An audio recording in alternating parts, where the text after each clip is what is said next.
Most people don't realize how much their personal information is being bought and sold every day. Data brokers are making billions, pulling details about you from public records and the internet, and then packaging and selling it, usually without your consent. That's how your information lands in the hands of scammers, spammers, even stalkers. It's why you get endless robocalls and why ads seem to follow you everywhere. That's where Aura comes in. Aura actively removes your data from broker sites and keeps it off. They also instantly alert you if your information shows up in a breach or on the dark web. But Aura goes beyond data protection. With one app, you get a VPN, antivirus, password manager, spam call protection, dark web monitoring, and even up to $5 million in identity theft insurance, all backed by 24/7 US-based fraud support. Other companies might sell just credit monitoring or just a VPN.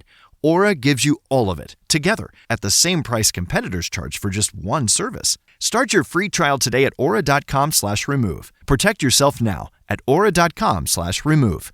Hello, Voices of Wrestling Podcasting Network listeners. I am Jeff Hawkins, co-host of Shake Them Ropes, with a very special announcement. If it's been a while or you've never listened to us before, the original gang is back. Myself and Rob McCarran, back talking wrestling. We have no idea where this show's going to go, where we're going to keep any of the old bits or any of the old things in there. It's going to be a process. It's going to be a journey, and we'd like for you to come along with us.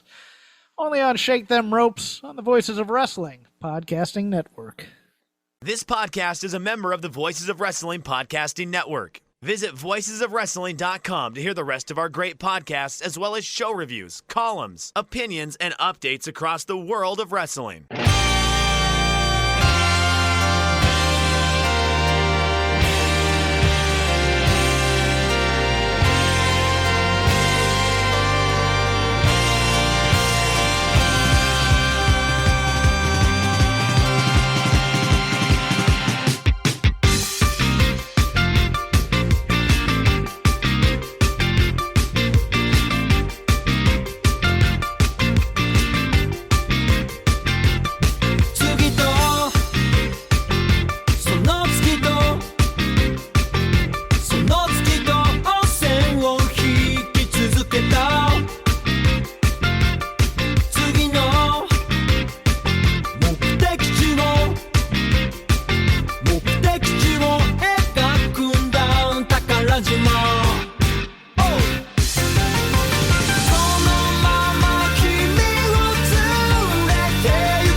Welcome back, everybody, to Wrestling Omakase. It is episode number 296, and this week I'm pleased to be joined by a returning guest, Mr. Paper Flipper. Hello, Velkej. Hello. Paper Flipper? Why Paper Flipper? Yeah, you were like flipping papers while I was doing the introduction. Oh, yeah. I'm sorry. I have my physical notebook that I used to take notes this week. It's a notebook that I bought in Japan because we both go to Japan, unlike our listeners. So I think we have a lot of listeners who go. Actually. Yeah, I know. But it's like one of the things that's on Omakase often. So I use this notebook to take notes. The jealous listeners. I had this guy. I love dropping how many times I go in there when people like who I don't follow or don't follow me on Twitter try to like Japanese wrestling explain me. Like this guy did before. He was like, God, the Japanese fans chant things. I'm like, okay. I've been there 6 times. I don't need you to tell me like what Japanese crowds are like, but thank you. I'm 3 weeks away from going a 7th time. So yeah, I am not actually jealous at all. Not jealous at all. I don't have a picture of you that I'm hitting with a darts.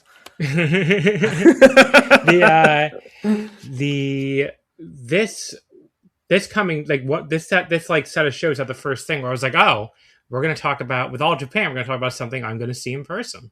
It's coming up. Yeah. How's weather going to be when you're there? How it is usually there when you're going? Like it's usually pretty hot, but not like super super hot. Okay. Because I did Dominion 7 years ago, so I did 2019. Yeah, I remember that you did. So yeah, I'll be back there in June for the first time. I don't remember being that hot. It was like definitely warm, but nothing like the August trip I did. Okay. Yeah. Yeah. Although we'll see, because right now I'm looking at the highs right now. It says all 80s, so and it's already May, so I don't know. Maybe it'll be worse than I'm imagining. Yeah, I think it's like around 1 degree Celsius that the weather rose on average. I think from the time when you were there last time. So and they had like the hottest month. I think it was June, like last year, and it was like atrocious. If I remember correctly. Well, you can go back 86. It's fucking 86 here right now in New York. So I don't know what that means, but you do you. It's I don't know what this is in Celsius. No, it's fine. It's fine. We just like at my. It's like 30 degrees Celsius. 30 yeah, degrees at my location, we just passed we call it in here in Czechia, Zmrzlí muži, which means the Iceman, or like it's like Saint Servas, Saint Boniface, and one other guy, and it's like 3 saints, and like the folk saying is that that's the last time in the year that frost comes in here, and it actually we got like a cold snap in here this year as well. So no planting before the free frost, man, because otherwise your whole harvest is going to be frozen and dies. Just you don't want the harvest to freeze or die. Yeah, exactly. It's very important not to have that. I'm always saying that. I'm always walking around telling people my harvest is going to freeze and die. Yeah, it's horrible. Yeah. And they're looking at me like, we're in New York City. What the fuck are you talking about? Your harvest? Yes. Like, I'm sorry. Did you just time travel? I'm like, no, I just my harvest. Yes. I just live in a place where I can actually have a harvest. I don't have a harvest. A harvest is not something I've ever had. So very different here in New York. What I do have, though, is a baseball game tonight. So I'm going to see the Blue Jays play the Yankees. Now, the Blue Jays have been a little better lately. They've won a bunch of series. I don't think I've noticed. I have noticed only you being very salty about them. So they won 2 straight games against the Tigers this weekend to win that series. That was good. And the Yankees were 2-7 on their 9-game road trip.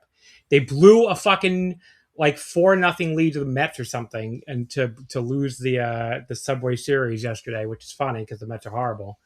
But yeah, so I'm going today.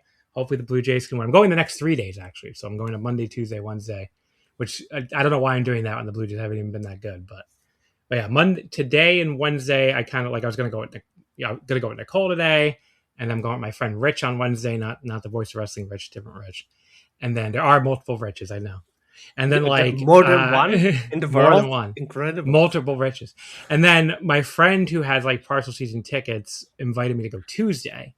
And I was thinking in my head, like, well, I wouldn't have bought the Wednesday game if I knew it was going to go Tuesday, because I really wanted to go 3 days in a row. But that's what I'm doing, apparently. I'm going 3 days in a row. So, whatever. But yeah, today is the one I have the best seats for. I have field MVP. So, I'm excited. I'm like very close to much closer than I usually get at Yankee Stadium. So, I'm excited for that. But yeah, they'll probably get their asses kicked, so I'm excited. But what are you going to do? That's how it generally goes. Also, yeah. I saw a movie this past weekend in theaters, which I don't do that often. Yeah, but, I got bit by ants, and I have still stingy weeds on my fingers, so it sucks. That does suck. Yeah. The movie I saw was called Obsession. I don't know. Have you heard of this movie, Velkej? No, no. It's making a big stir on the internet right now because it's a horror film. That's why I have not heard about it. I don't do horror. I usually don't do that much horror either. It looked really interesting when they played an ad for it actually during one of these Blue Jays games. So I called my friend Quinlan, who's been on the show before. And Quinlan's the type who sees like every movie in theaters. Like he goes to every single movie every weekend. I go to movies maybe once a year, maybe. Like not even that often some years. And I'm like, oh, I assume you're going to see this Obsession movie. He's like, yeah, do you want to see it? I'm like, I guess so. It looks interesting. It's an incredible movie. But I still regret seeing it because it was also incredibly disturbing. Like I could not sleep that night at all after I watched that movie. I was just like, oh my God. Really, really, really, really disturbing. And it's not even like jump scare kind of hokey. I mean, there's a couple jump scares, but like just the performance of the main leads and the way the story is done, and especially just like the sense of like tension and dread you have about the main woman lead, who's when she's not on screen, it's a very like anxiety inducing and very like very it's just very scary movie. I don't know what to say, like, you know, very very very scary movie. So it was something seeing it in theaters and like just like looking up at the screen waiting for more bad things to happen. But I don't know. I kind of recommend it, but also I kind of don't, because it is very disturbing. But. Yeah, not for me. Velkej. No, I mean, I do not do Velkej's horror. A soft boy does not do horror. Exactly, like, no horror for me. I had my hands up a few times, like over my eyes and everything. And meanwhile, the woman next to me is just sitting there like cackling the entire time. I'm like, well, yeah, as usual, the women are tougher than me. She's the proper horror enjoyer. Yeah, but it was something. So yeah, that's my official obsession movie review. Don't see it or don't see it. It doesn't really make a difference to me. But if you do see it, do not at me and tell me, hey, John, that was really disturbing. I did warn you. I did say it was an incredibly disturbing movie. So you cannot tell me that it's disturbing. I know it's disturbing. So you've been warned. Don't want to hear nobody crying if they see this movie and they're like, I'm scarred for life. Me too. I'm also scarred for life. It's very disturbing. What else? Let me think. Anything else happened in the past week? I guess not really. This arcade I like closed. That sucked. But what are you gonna do? I kind of knew that was gonna happen actually. But what are you gonna do? Because if they just opened like this giant round one at the Menlo Park Mall near my dad's house in Jersey, and they already had the smaller arcade in the same mall, and I'm like, oh yeah, there's no way the smaller arcade's gonna last. And it did. It lasted even shorter than I would have thought. Like, I think it lasted like 2 months after the round one opened. So, just couldn't survive. What are you going to do? Yeah. Pretty soon I'll be back in Japan and I can go to any arcade I want. So, yeah, that's what Japan is for, though. Yeah. 3 weeks from Wednesday. It does feel... It suddenly, like yesterday especially, it suddenly felt like real again. I'm like, oh, it actually really is coming up. So... I was able to start buying my first Shinkansen tickets. It's another big milestone. It's like, okay, 20, because you buy those 28 days out to get the discount. So, yeah, it's coming up. When are you going? Are you going next year for Golden Week? I don't know. If I am going, I'll decide at the end of this year. We need to be there. We need to be there at the same time at some point. It's depending on the money situation more than like anything else. So the tickets, the plane tickets, the flights from Europe are very expensive. So I don't know if I want to. That's like that. And if I won't go 2027, I'll probably go 2028 on the Golden Week, because I want to go. Because like my main destination would be STARDOM Big Show, so the Yokohama Arena or wherever they're going to have it. And because they have not announced that it's in the Tokyo Dome next year, I don't think it's going to be in Tokyo Dome next year. If it's in the Tokyo Dome and they announce it at the Tokyo Dome or something like that, I'm buying plane tickets immediately and going. But unless they announce that the All-Star Grand Kingdom is in the Tokyo Dome, I am not. I don't know. It's more likely that I'm not going next year. Very sad. Yeah, I am very sad. But as I said, the money situation is not great over in the Velkej household right now. So it happens sometimes. Farms not doing well, and you know how it goes. Oh, I know how it goes. The farming. I know all about the farm. The harvest, the frost. The harvest, the frost man. Is that what it is? Frost man? Or am I saying that incorrect? It's like it's frozen man. I don't know how. Like the direct one-to-one translation is zmrzlí muži. Zmrzlí means frozen, and muži means men. So it's like they are like frozen I feel like I'm talking about a Mega Man boss or something. Frostman. Yeah, I know. It's gonna freeze you. It's free frozen man who will bring the frost. It's the last frost of the winter every year, and this year Frostman. It actually came, the cold snap. That's bad. Yeah, it's bad for the harvest. Okay. That's why you don't plant before them. Plant after. As long as my listeners are clear too. Yes, it's bad for the Frostman. Bad for the harvest. Exactly. You plant after. There's all incredibly need to know information. So everybody needs to know if you're planting, it needs to be after the Frostman or it's bad for the harvest. Yes, in this geographical location.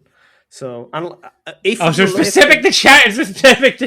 I thought this was like a universal truth. No, it's specific to the Czech Republic. You see, it's the folk saying. So you have to base the folk saying. I cannot say that the Frostman, the Frozen Man, or whatever, have any bearing, for example, for Southern French agriculturist. So Southern French farmer, it has probably already planted. So if I walk up to Southern French farmer and say, "Oui, how's the Frostman looking?" He's not going to have any idea what the fuck I'm talking about. Probably not. Probably. And if I go down south and say, hello, what others you Southerners say to each other, Frostman, they're going to be like, what? I think it works for Germans, for example, for Polish guys. Okay, so good enough. So the Germans and the Poles, I can walk up and say, "How's the Frostman hanging?" and they'll get it. Yeah, they will probably get it. Yeah, but the French I can't. I think maybe the Northern French would get it, but the Southern French would look at you really confused. The Northern French would get it, but the Southern French wouldn't. Because the geographical locations of the Northern French, so they probably had the similar winter cycles as we did in here. Back when the folk saying began in 19th century, or 18th century or something like that. Apparently, if I remember correctly, I think farm in Japanese is no-gyo. So I can go to the no-gyo and ask them about the Frostman. I think that would work in Tohoku and in Hokkaido. I think in Kyushu it's fun. They are fun. They don't have Frostman at all. Yeah, I'd be like, konnichiwa. Samuihito desu ka? And they'll be like, Samuihito. I don't know what that means. Cold man? What is frost in Japanese? I just said cold man. What is frost in Japanese? I don't know what frost is. Let's see. Let's see, what is it? What is the kanji for frost in Japanese? The kanji for Japanese is shimo. Okay, so shimo is frost.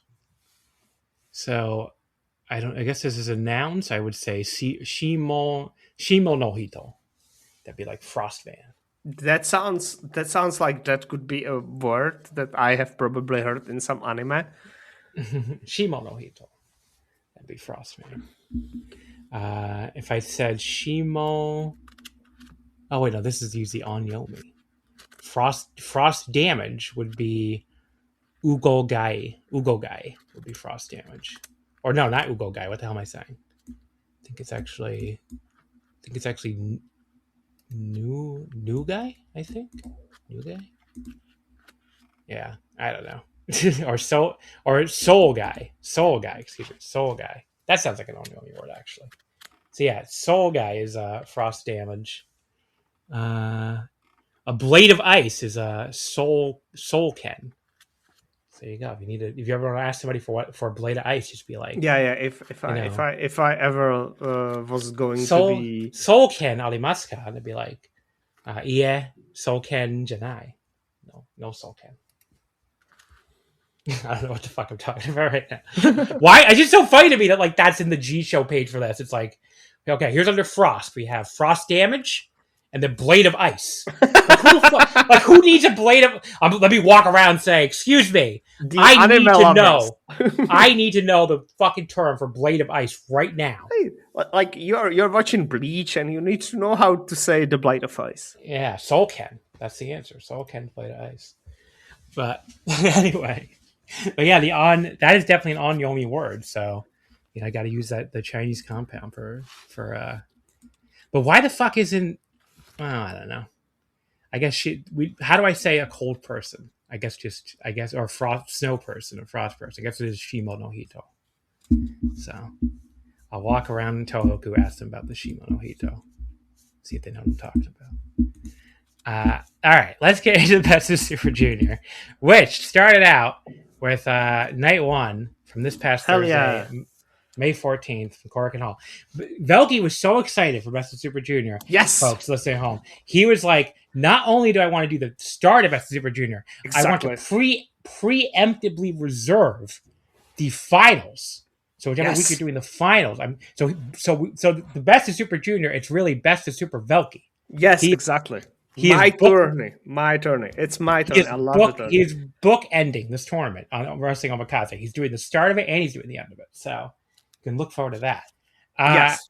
The tournament opened Wednesday, May 14th at Korakuen Hall. A pretty packed house, 1445. That's a very good. That's like 100 less from the full sellout. Yeah. They don't open that other balcony either, so. No, it's 1560 is basically full house. This show had 9 matches because Jun Kasai was busy in Freedoms, I guess, so he couldn't be here. But yeah, it was a combined block show, just like all three of the first ones we're going to talk about were. It opened up with Block B, Taiji Ishimori defeating Jacob Austin Young in 8 minutes and 10 seconds with the bone lock. First of all, Ishimori just never getting rid of the Bullet Club logo stuff. I've been talking about this all year. It's now gone on long enough that I think it's kind of fucking funny. It's like he's just going to rep this dead unit until the day he himself dies, apparently. So he doesn't care there's no more Bullet Club War Dogs. That War Dogs logo is staying on his damn tights for the end of time, and he doesn't give a shit. So you know what? I kind of respect it, especially since the Unbound Company logo looks so horrible. So yeah, it's fine because like he's changing units every single year. He bought a very good gear. He's not changing gears again. Why the fuck? Yeah, he's tired of this shit. He's tired of this shit. The crowd here was super hot right from the start. Ishimori did a nice little fake out dive before following up with a slingshot plancha to the floor. There was a nice little counter of La Mystica by Jay just after the 5-minute call. Went into sort of a front slam out of a tombstone position. Although I never liked the front slam out of a tombstone position because it's like you're always kind of left wondering, why didn't you just drop him on his head, buddy? It's a way more dangerous move from this position. Like, I don't know. But I don't know, does that bother you like it bothered me? No, it's I usually like look at it as the guy who's giving the move is he doesn't want to actually kill the other person who's taking the move. So he's going to give them a less damaging move, but is ready and prepared to actually do the head drop if the chance, if he is very sure that he's not going to kill someone. So it's like this like game of balance of most people don't want to do the like death move to actually almost kill the other guy to win the match. Because they think they can win with much less dangerous move because they are too sure of themselves. Because they are pro wrestlers, they are dumb. Mm-hmm. Well, I guess that makes sense. but look, I watch Actress Girls and they do moves that look like setup for head drops and never do head drops. So that's fine. What can I say? Ishimori tried La Mystica a second time. Jay just kind of shoved him out of it before Ishimori wiped him out with a great running knee. But the third try is the charm finally, as he gets La Mystica straight into the bone lock and rolled Jay back in the middle for the win. So he starts out here at 2 points. Pretty good little match here. Maybe a tiny bit boring in parts, but I did like the little repeated La Mystica attempts until it finally won kind of story. A fun little story for such a short match. So I went 3 1/4. I think this is... we will see this after we finish the first night, but... I think there's like trend with these Best of the Super Juniors nights, like the full shows that I have really enjoyed watching. And this match in particular was like outside of that like middle part where Taiji was obviously both Taiji and Jay were like catching breath and walking around doing nothing and just breathing like heavily. I don't know why. Like Probably because they were rusty beforehand. They did not prepare, or I don't know what. But they felt like they were like more tired than they should have been, and they wasted some time like just walking around. So outside of that, I have enjoyed this match, and it's a fine start for the tournament. I liked it. Then we had the second match, which was Sho beating Yoshinobu Kanemaru in 325 by DQ. I did think Sho's dramatic pre-match speech about how they're going to prove the company wrong for putting the two best juniors in match 2, and they're going to have the match of the year, even though these Tokyo Hicks don't deserve it. That was pretty funny. But then he's like, you know what? Since no one wants to get hurt, Kanemaru can just lay down for me, which he did. And I did, normally when people do this and get fooled by the other guy trying to roll them up, I get annoyed, but Sho should be a big enough idiot to fall for this, so why not? Kanemaru distracted Sho by placing the wrench on him so he could schoolboy him, and then we got a actually pretty electric series of flash pin near falls that had the crowd going crazy. Kanemaru hit him with a basement dropkick on the floor. Then he put him in a figure 4 out there. Sho pulled him back out when he tried to get in the ring. Then he threw him into some chairs, but Kanemaru threw a young lion into him and then tried to win by count out before Sho just barely beat the count at 19. I kind of thought that was going to be the finish watching it, to be honest. Yeah, it should have been the finish. The ref got bumped back in the ring. He somehow, though, got back up super quickly, like the fastest I've ever seen, before Kanemaru just threw him right back down again and went for the risky spit, but he accidentally spit in the referee's eyes instead, and the ref actually DQ'd him, which I thought was funny. Yeah, this has to be like one of the 2 or 3 best things the house was involved in all year, and the crowd actually absolutely loved it, on top of it being funny, so easy 3 stars for me. Thought it was quite enjoyable what it was. Now you can tell me why you hated it. I will not tell you why I hated it. I just read word for word what I have written about this match. Kill me. So you had a good time. Yeah, great time. Again, it fits in the scene that I would talk about after we finish the full show. But no, I did not enjoy this match. Let's go to Daiki versus Taguchi. That was much better time. See, I disagree. I thought it was worse, actually. So Taguchi defeated Daiki Nagai in 6:02 at the Dodon. I did like Daiki just drop kicking Taguchi during his wacky entrance. That was cool. If I'm going to give Daiki a bit of constructive criticism, though, I think his selling is a little bit corny at this stage of his career.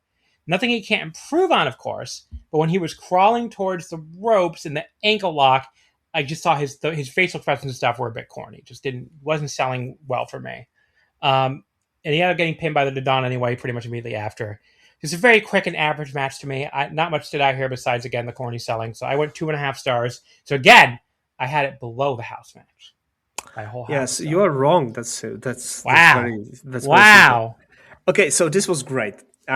This was like perfectly structured. This was exactly the match that it should have been. The Taguchi going from fun-loving uncle into a killer. There's like a point in the match where he switches, and you can actually like point in the screen and say, okay, he has enough of this fucking asshole, and he's going to beat him and hurt him. And then he did. You are right about the corny selling. I think it's because he should not be selling as hard as early into the match. I think it would have been fine if it was like 17th minute or something like that, and he actually was injured enough throughout the match to sell the way he did sell. So yes, you are right. That's very good constructive criticism, but absolutely gorgeous drop kick. This was great because Daiki got his chance and he capitalized on it. Anyway, he like knew, and it never overstayed its welcome, which is another big advantage of all of these shows, is that basically no match outside of one of the Kushida matches, the Sho versus Kushida, I think was overstayed its welcome. I think maybe the Daisuke Sasaki Desperado match overstayed its welcome. Yes, that was too long, but it's Daisuke's for you, so that's what happens there. But otherwise, I think this was great, and I loved it. If every Taguchi match was like this, I would have been very, very happy about that. Match number 4 was Hyo from Dragon Gate defeating Yo in 236 with the Samson driver. Yo has new theme music. I did not think it was an improvement over his old theme at all.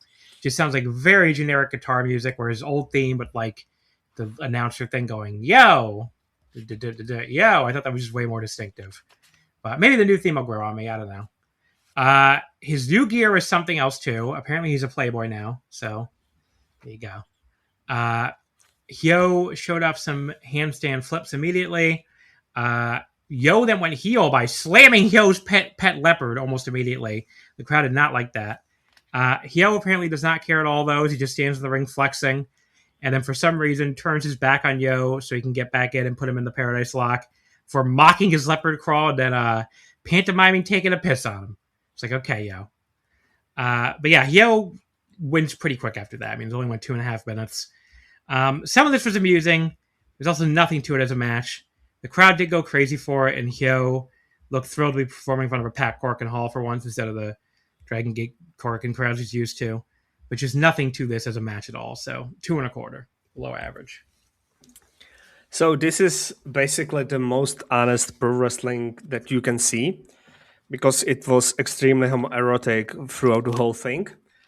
As I said, the most honest pro wrestling. The Yo becoming a dog to counter Hyo's cat is a thing, and then he pissed on him like a dog while he was in the Paradise Lock, which is like a funny idea, but again, extreme homoerotic if you are into pissing.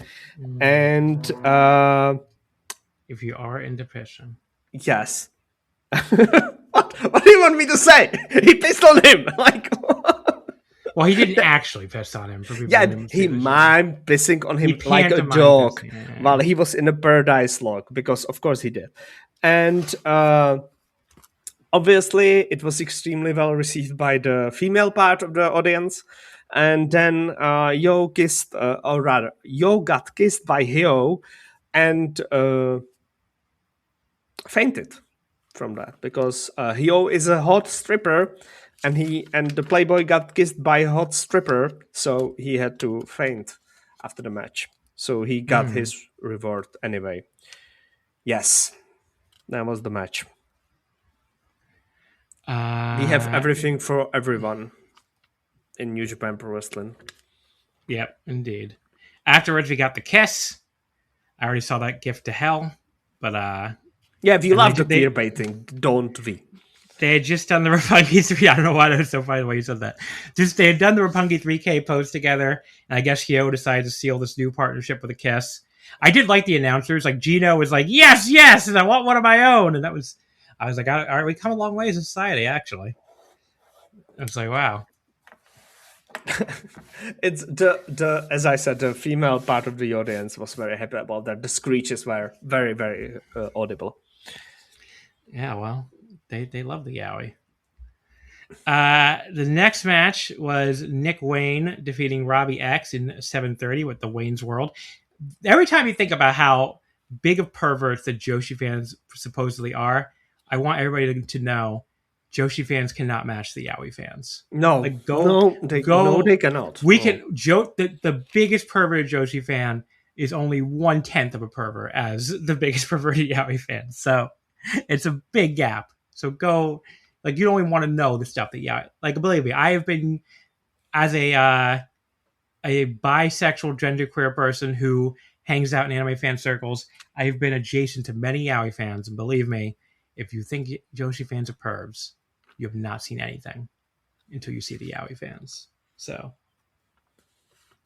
do not go. If you ever go to an anime con, you see an 18+ yaoi panel, be very careful where you go in there, because they may be discussing some things you're not ready to hear about. That's all I'm going to say. Match number 5. I think Velkej knows what I mean. Yes.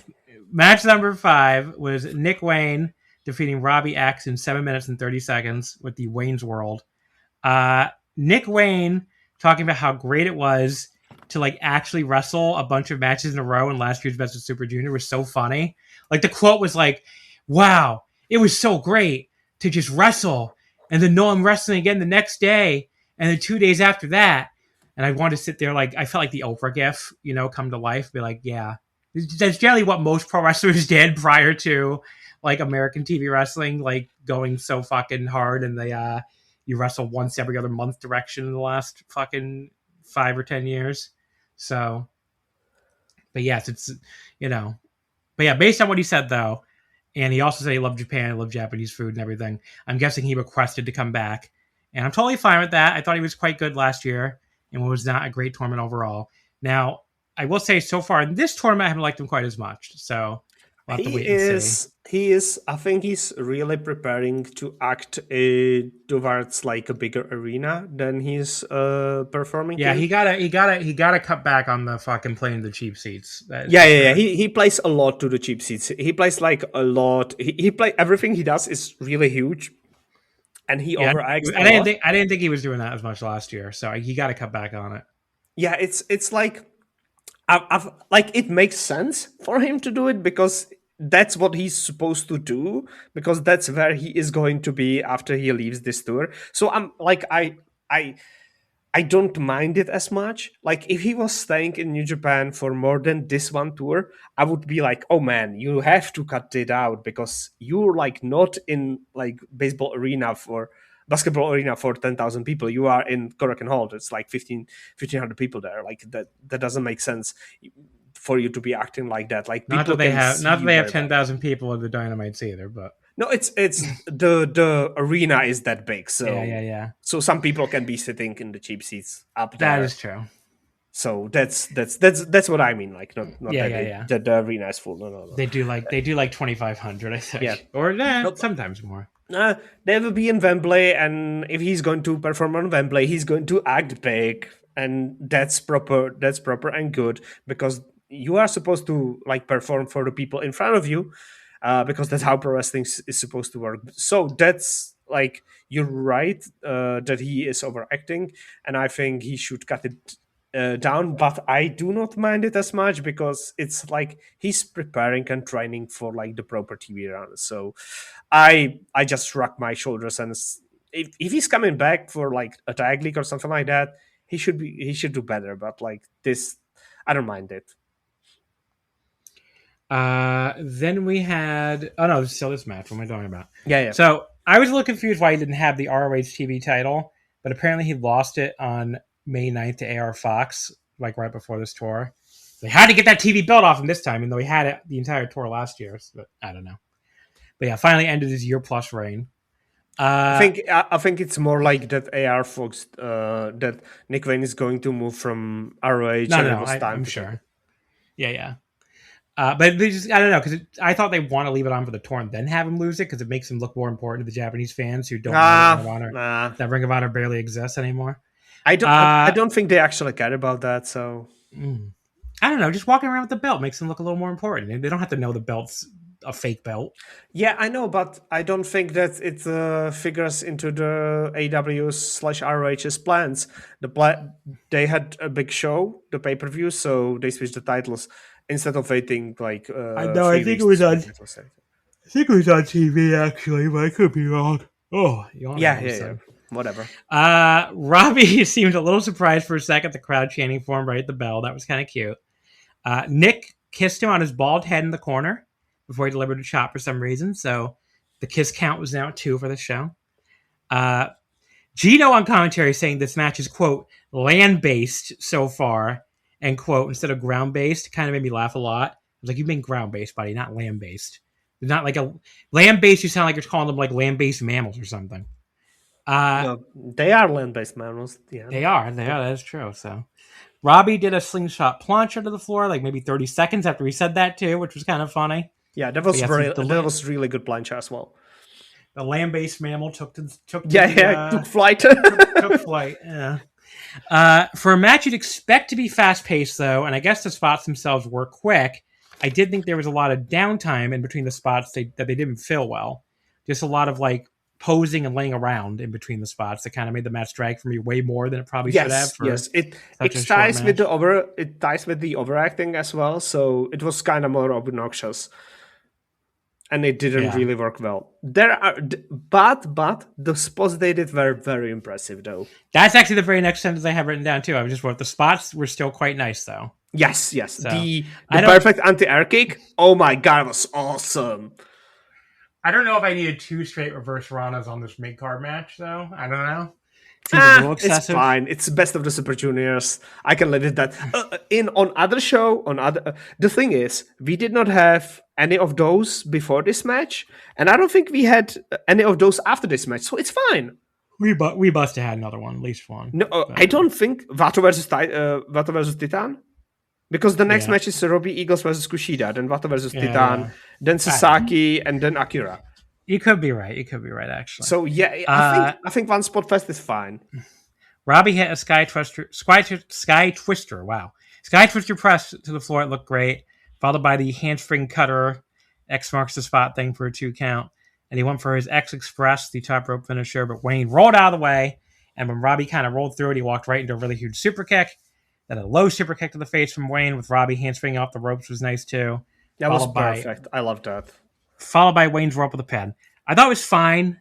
Picked up at the end like you'd expect, although I suspect others were higher on this than I was probably, but just too much downtime between some of the spots. So, like I said before, so I went like 3 stars on it. It was fine. Yeah. I don't rate star rate, so I don't know.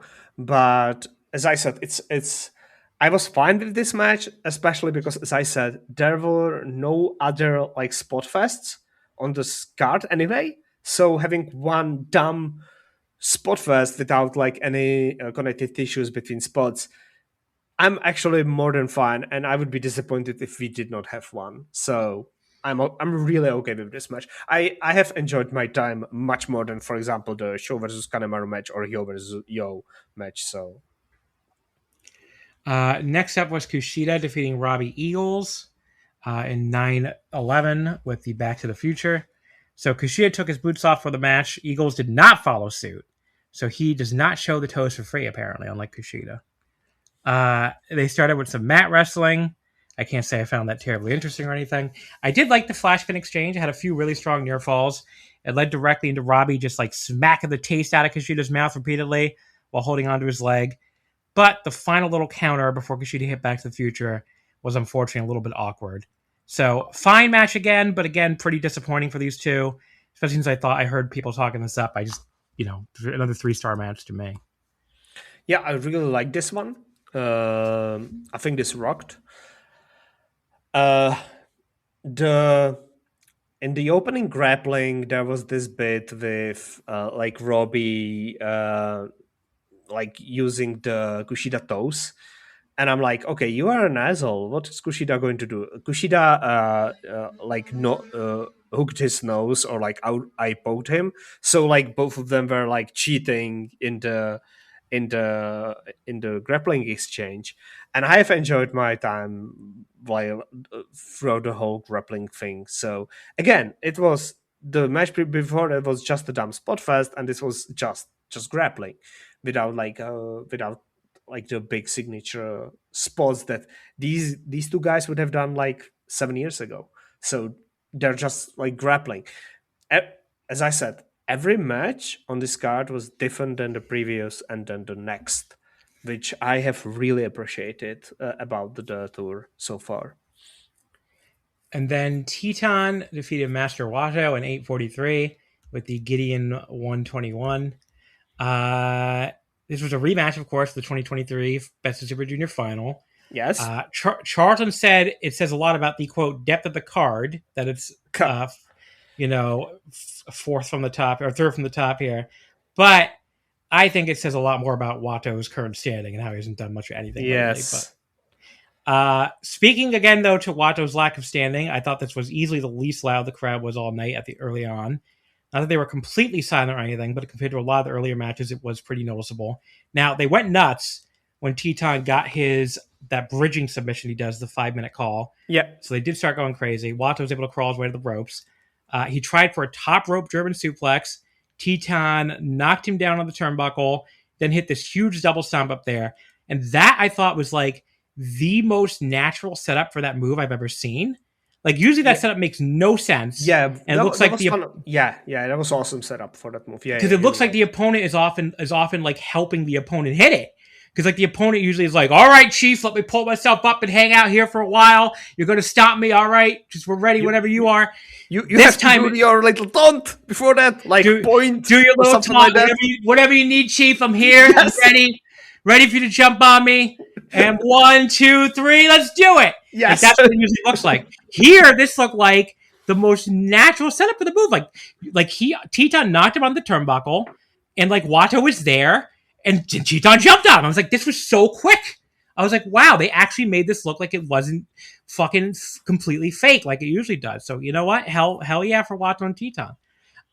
Teton hit a beautiful like leg catch off of Watto's spinning kick straight into like a dragon screw. Yeah, that was Scorpion awesome. Death Block. Just the whole sequence was so smooth. And yeah, then Teton leaned all the way back, which is the Gideon. And that gets the extra leverage to the win. So I like this match already, but the finish was so cool. It elevated up to 3 3/4 for me. So the best thing on the show to this point, for sure, by a wide margin. So I have to add also, I love headstand cells for DDTs. And there was one that was absolutely gorgeous in this match. So I don't know exactly when it was because I just have... there was Titan's swinging DDT. And I have like my notice, the Titan swing DDT rocked my ass. I love headstands. That's my note. Yeah. Yes. Hell yeah. That's exactly what I wrote. It's like this match was like so much fun. It's just you were right that the starter audience was not into it because as you said, the Vato is like he has not yet won the title, right? Who? Watto? No, he's never won the junior title. Yeah. So that's I think that's the big issue. Yeah, I mean, the crowd was into him when he won for it earlier this year, but he hasn't won it yet. Yeah, I think that's the big issue. Match number 8 was Daisuke Sasaki defeating El Desperado in 16-10 with the crossface. So Sasaki, before he claimed this tournament, he's claiming if he does not win the tournament and go on to win the junior title, he will never return to DDT. So guess we'll see where that's going because I can't see him doing either. Desperado offered his drinking buddy Sasaki a handshake before the bell, which he takes, and then he kisses his hand. So Gino at this point pointed out the same thing I did earlier, where it's like, wow, there's a lot of kissing on this show, which is true. It's like kiss number 3. And Despair returns it. That's kiss number 4. That's true. That's kiss number 4. You're right. I say the early part of this match was fine, but nothing super special. You could tell they were going to go longer, which they obviously did. Sasaki hit an awesome elbow drop all the way to the floor from inside the ring onto Despina's chair. That was a pretty amazing looking spot, especially for his age. And I thought the match did get great towards the end. The crowd was super into it. Both guys pulled out some really cool moves and counters. But then the ref got bumped. Sasaki low blow Despi, then got La Mystica, which is a popular move tonight, into the crossface, and Despi quickly tapped out. I thought this was building to be an even better match than we got in the end before it just kind of ended super suddenly. So it was good overall, but it just felt like it didn't, if they kept going a few more minutes, they could have really hit a better peak. But not a bad first out for Sasaki here. Went like 3.5. Good match. So I'll once again read out word for word my notes. No! Sasaki is here. Where's Despi? Boredom. Until the 12th minute. The elbow to the sitting Despi was great. Get him out of here. Despi taps out after a great last 3 minutes. Why is he like this? The question was to Sasaki. Because that's like what he does. He has... I'm so bored of his like openings, not even openings, like of 2/3 of his matches, because I think he's extremely boring throughout like the start of his match until the closing 3rd or 4th, depending on the length of the match. And as you said, like they were building, and then because they did not have enough time, because this was not the main event, they had to end. So they like cut off like, I don't know, like maybe 3 more minutes or something like that, which would have been proper time with how the match was built and structured. But that's Sasaki for you. That's what he does. So I did not like this match because I really don't like Daisuke Sasaki. The last 3 minutes were really good though, because that's what he does. Then we had our main event of night 1. Hell yeah!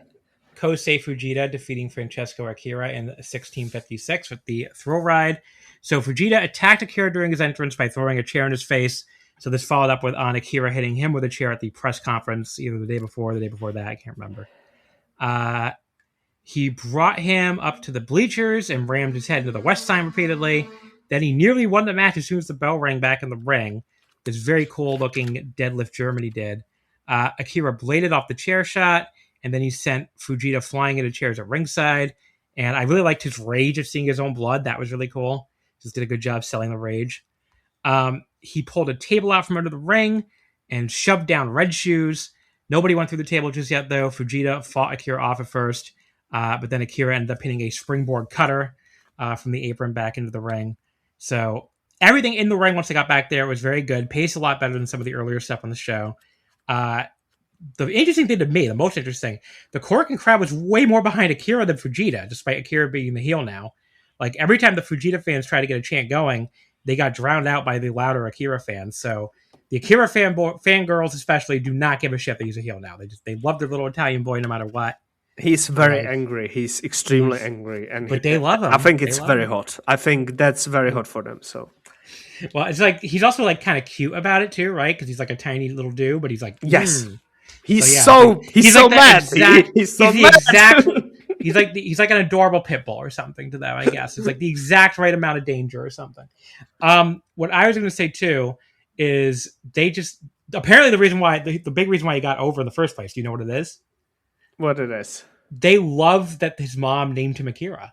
Oh, right. They're because like they love that fucking weeb because his mom is a weeb. Yeah, because people do not understand how much like Japan. Some like a lot of Japanese people actually think weebs are like kind of neat.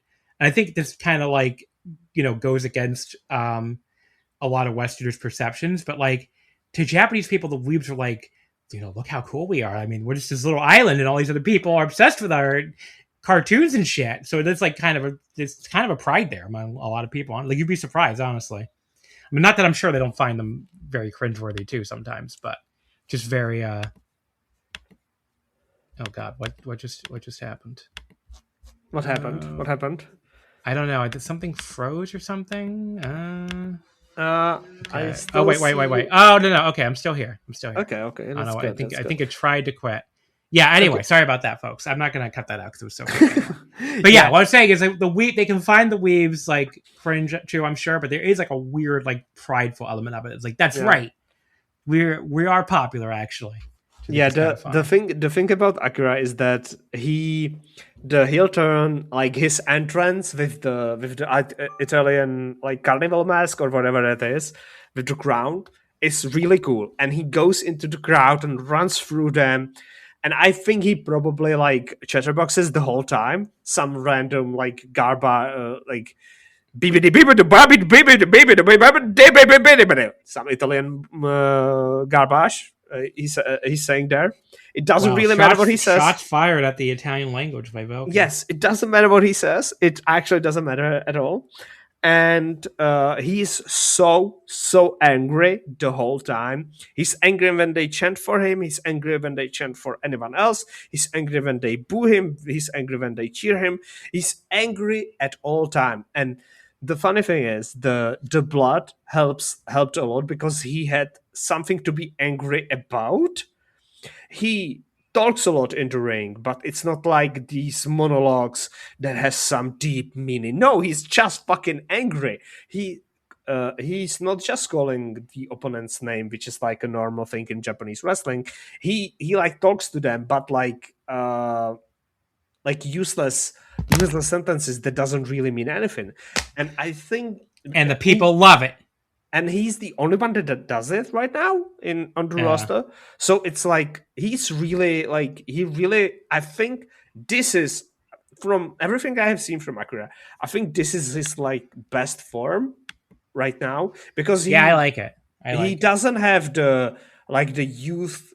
When he came into New Japan, he was really young, and he had a lot of acne because first time using steroids and stuff like that. You know how it goes. Allegedly. I'm sorry, allegedly using steroids. It's legal in Japan. It's fine. And he was like really weird and kind of sleazy. But he's now an adult, so he doesn't look really weird, and he like really found what makes him a good pro wrestler. I think he first showed it like properly in the weird cage match they had last year. Mm-hmm. No, the year 2 years ago with Will Ospreay leaving. Because he like came in over the cage and with all the weapons, and he was really angry about that as well. So I think that energy he like bottled and uses it right now, and it really works well for him. Mm-hmm.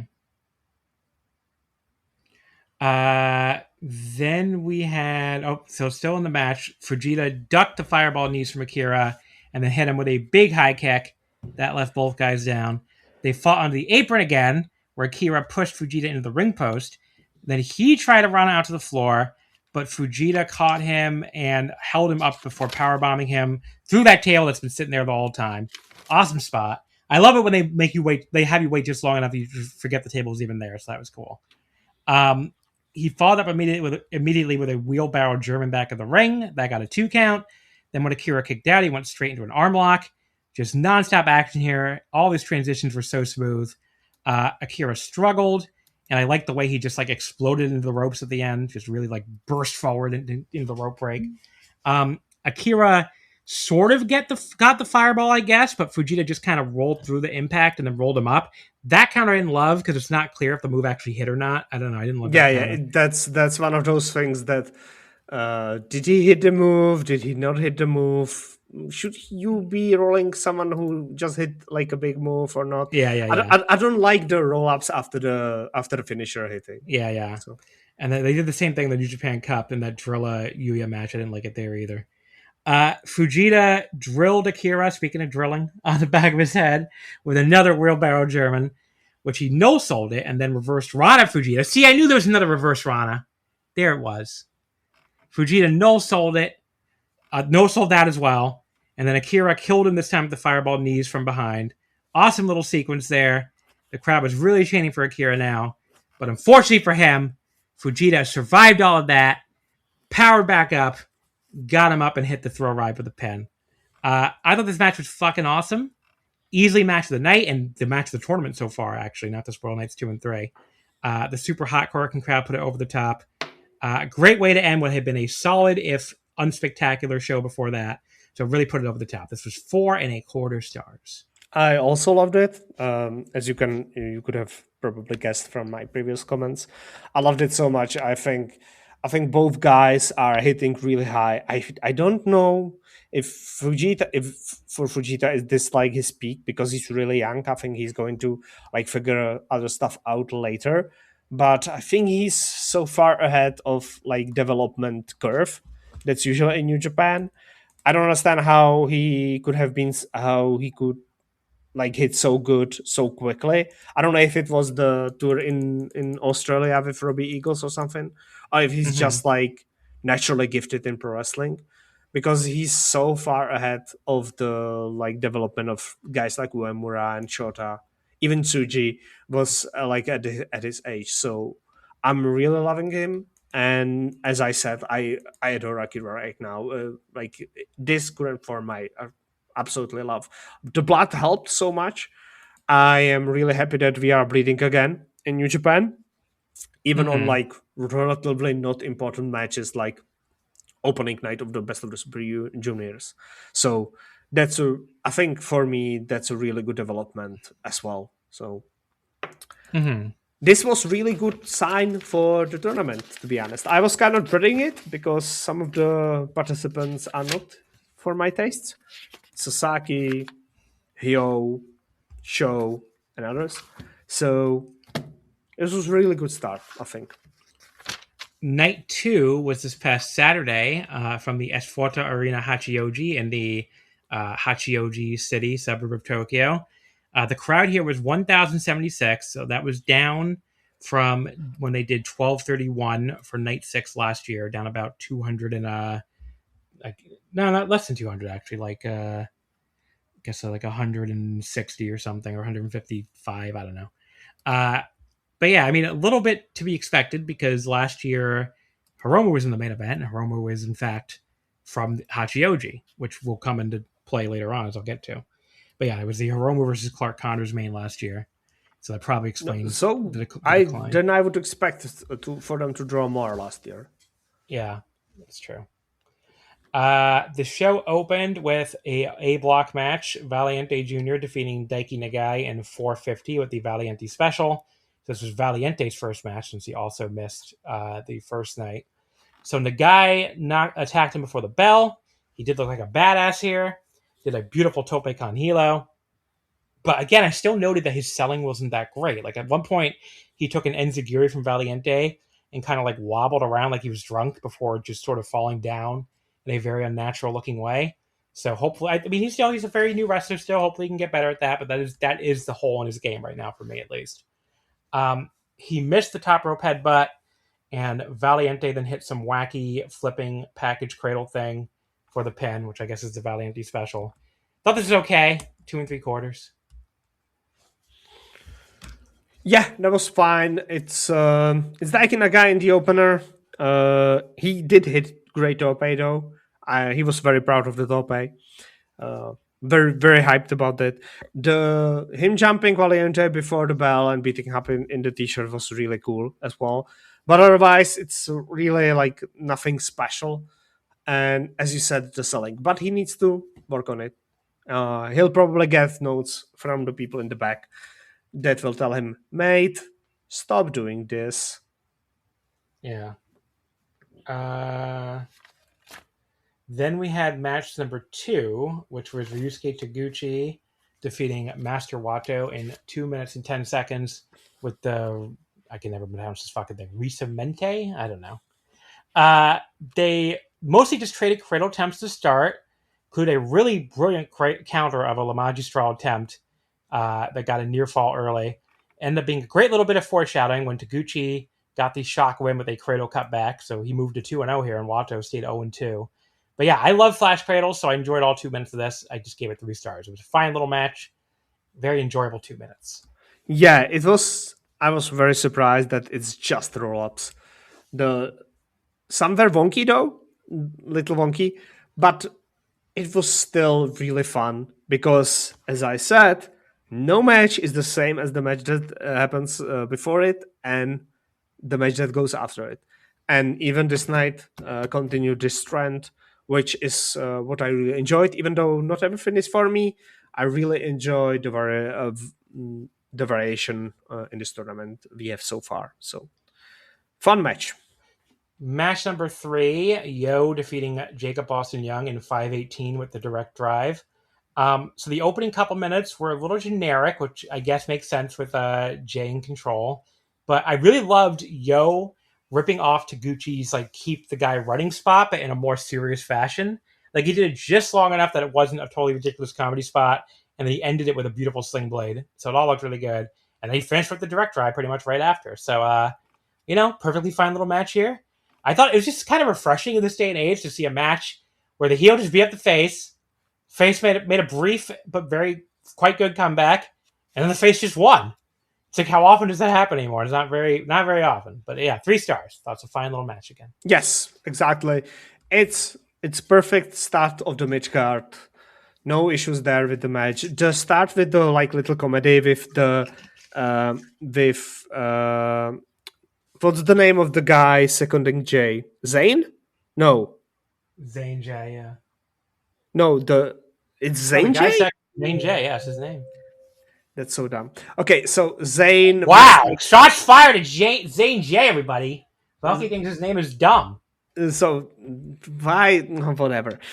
Wrestlers and their names. So, Zane was like Joe-jacking at Yo, but Yo like involve the young boy that was helping him, that's seconding him, and it looked for a few short, like for half a minute or something like that the young boy is that they're going to turn it into like a tag match. It was like a little bit of comedy, and again, as I said, the card has a lot of different stuff going on. No match is the same as the matches around it. So again, like, if you watch the whole show and don't cherry pick specific matches, or if you are in attendance of these shows, you get something in every match, which I really appreciate. So, as you said, otherwise the match was like unremarkably. There was nothing bad about it. It's just a good match. Just a good little match. Match number 4, Robbie X defeated Francesco Akira in 8:53 with the Execution. That name kind of reminds me of, like, it's very so 90s. It's like when we were like dropping the E from Execution. That's very 90s. It's like Execution. It's like, oh, this is. It's Akira. He's very angry. No, this is Robbie X. Oh, sorry. Yeah, Robbie X. He has so many X's. Everything. He's Mr. X, if you will. Akira jumped Robbie for the bell, threw him in some chairs at ringside. Robbie, though, came back with this really cool, like, walk up the ring post moonsault press.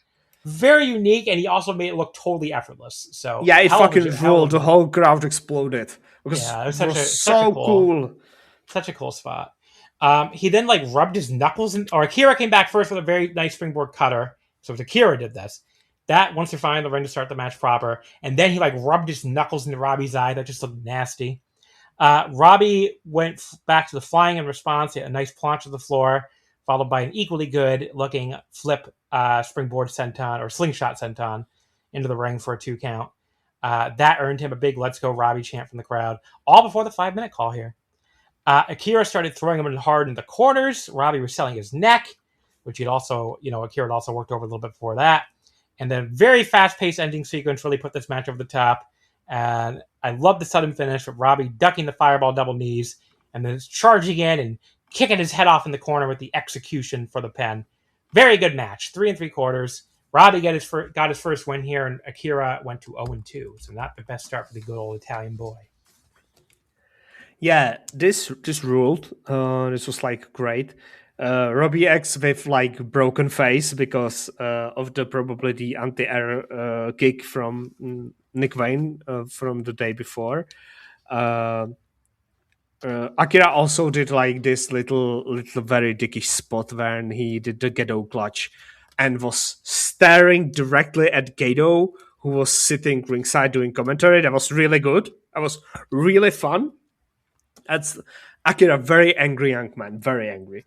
And Robbie X, like, is going to be doing the whole tournament with the Nexel because he started doing it in the first match on the first day as well. But he also now has a broken face because people are hitting him in the face and he has swollen eye and shit like that. So I was surprised that he's able to do a match like this with like swollen one eye, because that looked nasty. And still delivered really well. I have enjoyed Robbie X in this on all of 3 nights, and I'm really loving Akira. So I have really enjoyed this match. Then we have not like the next match. Daisuke Sasaki defeating Kushida in 7-17 with the crossface. So Sasaki did the whole take your shoes off gimmick, but in kind of a fun little twist, he just attacked Kushida when he was taking his own shoes off in return. He even beat on him with his own boot.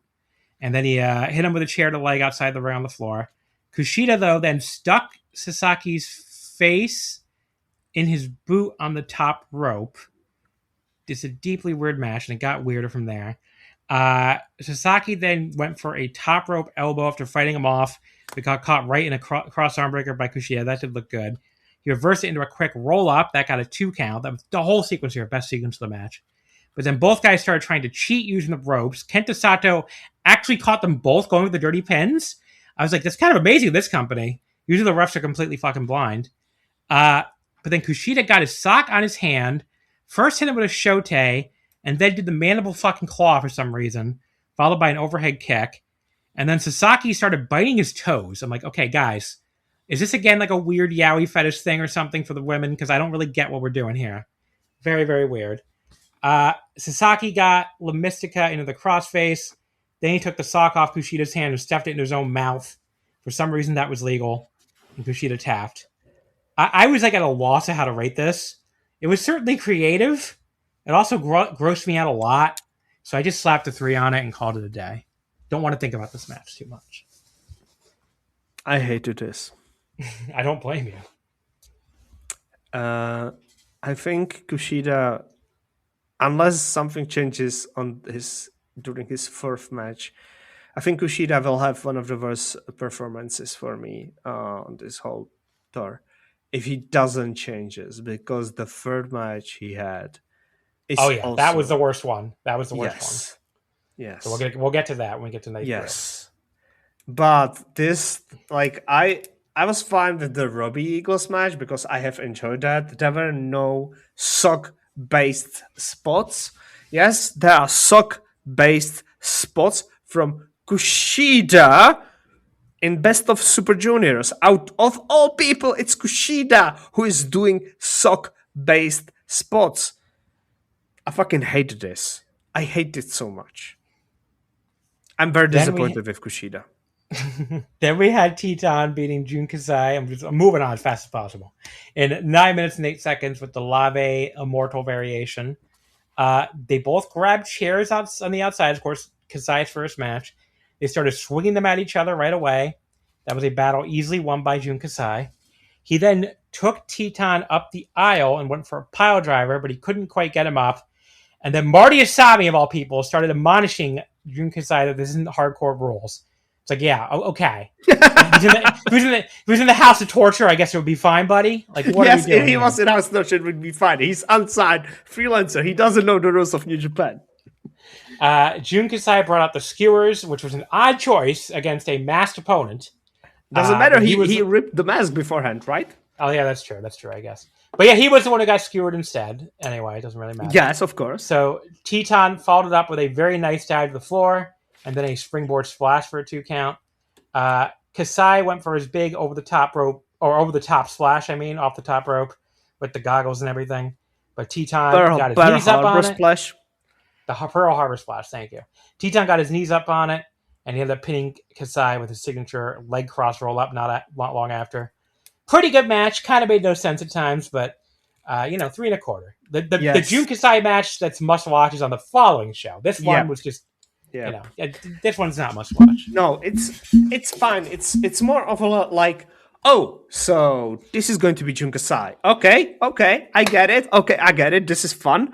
Okay, and again, as I said previously, there's nothing that's same on this show. So every match is different than the other matches around it. Again, I really appreciate it. And I think the audience, the people who came to see the show also really appreciated it. So they sang Kasai's song at the start. So I think they've enjoyed their time there. So good for them. Match number 7 was Sho defeating Robbie Eagles in 12-10 with the shock arrow. So Sho was hiding behind an Eagle shirt in the crowd, pretending to be a fan, before he then just jumped him. That was actually quite funny. Brings back memories of Aichi with the newspaper and Noah way back in the day. Yep. The best thing Sho did in this match, yes. The resulting ringside brawl was quite boring, though. And it was also the most heatless match in the entire show so far. Yes. Just a very boring match. Sho put him in holds back in the ring. Nothing that interesting was going on here. Eagles did do a really good job selling his midsection even while doing his comeback, so that was something. He missed a 450 splash off the top. Obviously, that was not good for his ribs. Sho speared him and then got an overhead gutbuster for a 2 count. He got 2 wrenches. Marty was too stupid to notice that he had another one behind his back. And Sho then just shoved him down anyway, so I didn't know what the point of the second wrench thing was, because you're going to shove him down anyway. You could just take the wrench back. But Eagles blocked the wrench shot, hit him in the leg with the wrench, and locked on the Ron Miller special. And Sho did tap out, but there was no ref there to call the submission. And then Marty Asami being dead from this one shove was pretty annoying as usual. And Sho got his black mirror or whatever and hit him with it. And then he hit the shock hour for the pin to stay undefeated and Eagles stayed winless. I don't know, pretty boring and stupid. I felt bad going this low since Eagles gave it his best, and this will now drag down his average for me. But, show in a non-comedy match is just death at this point, so 2 stars. Pretty bad. Of show wasted Ruby Eagles' match. Kosei Fujita defeated Nick Wayne in 11:38 with the throw ride. Good start here. You could tell I thought they were going even longer than they ended up going. But they did, they paced it like they were going long. Didn't really go that long. But they did keep it interesting enough. I did love the hard open-handed slaps at one point, but it's more of like a quick burst of violence than an extended exchange. Because Fujita went right back to the mat after going after his arm and then like put him in a high angle Boston Crab.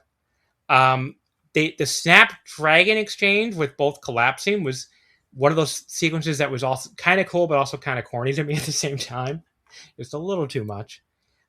Some nice little counters back and forth from both guys, though. Wayne did hit something that was apparently called a prodigy plex for a 2 count. Fujita caught Wayne coming off the top rope when he went for Wayne's World. He hit the throw ride for the pin. But yeah, this is a little disappointing, actually. It felt like they were paced to go longer than this, and that kind of just ended before any kind of like balls to the wall closing stretch. But a good match, just not much more than that. So 3.5 stars. Yeah, I have enjoyed this. It was like the issue is more like that Nick Wayne is still finding himself. Unlike Fujita, who has found himself, so it was like a little wonky in places, but a lot of good wrestling. I think, unlike the previous match, which was a waste of time, of multiple people time, this was like really good, and I think continues a trend of both of these young guys delivering. Not as good as Fujita versus Akira on the previous show, or Fujita versus Kasai on the next show, but really good nonetheless. Then we had El Desperado beating Taiji Ishimori in 15:01 with the numero dos. Just the work email suddenly popped up the moment I started doing this. Yes, El Desperado beating Taiji Ishimori in 15:01 with the numero dos. Ishimori's selling early in this match, screaming in pain over leg lock from Despy. It was a little much for me, I will say. That's one little flaw.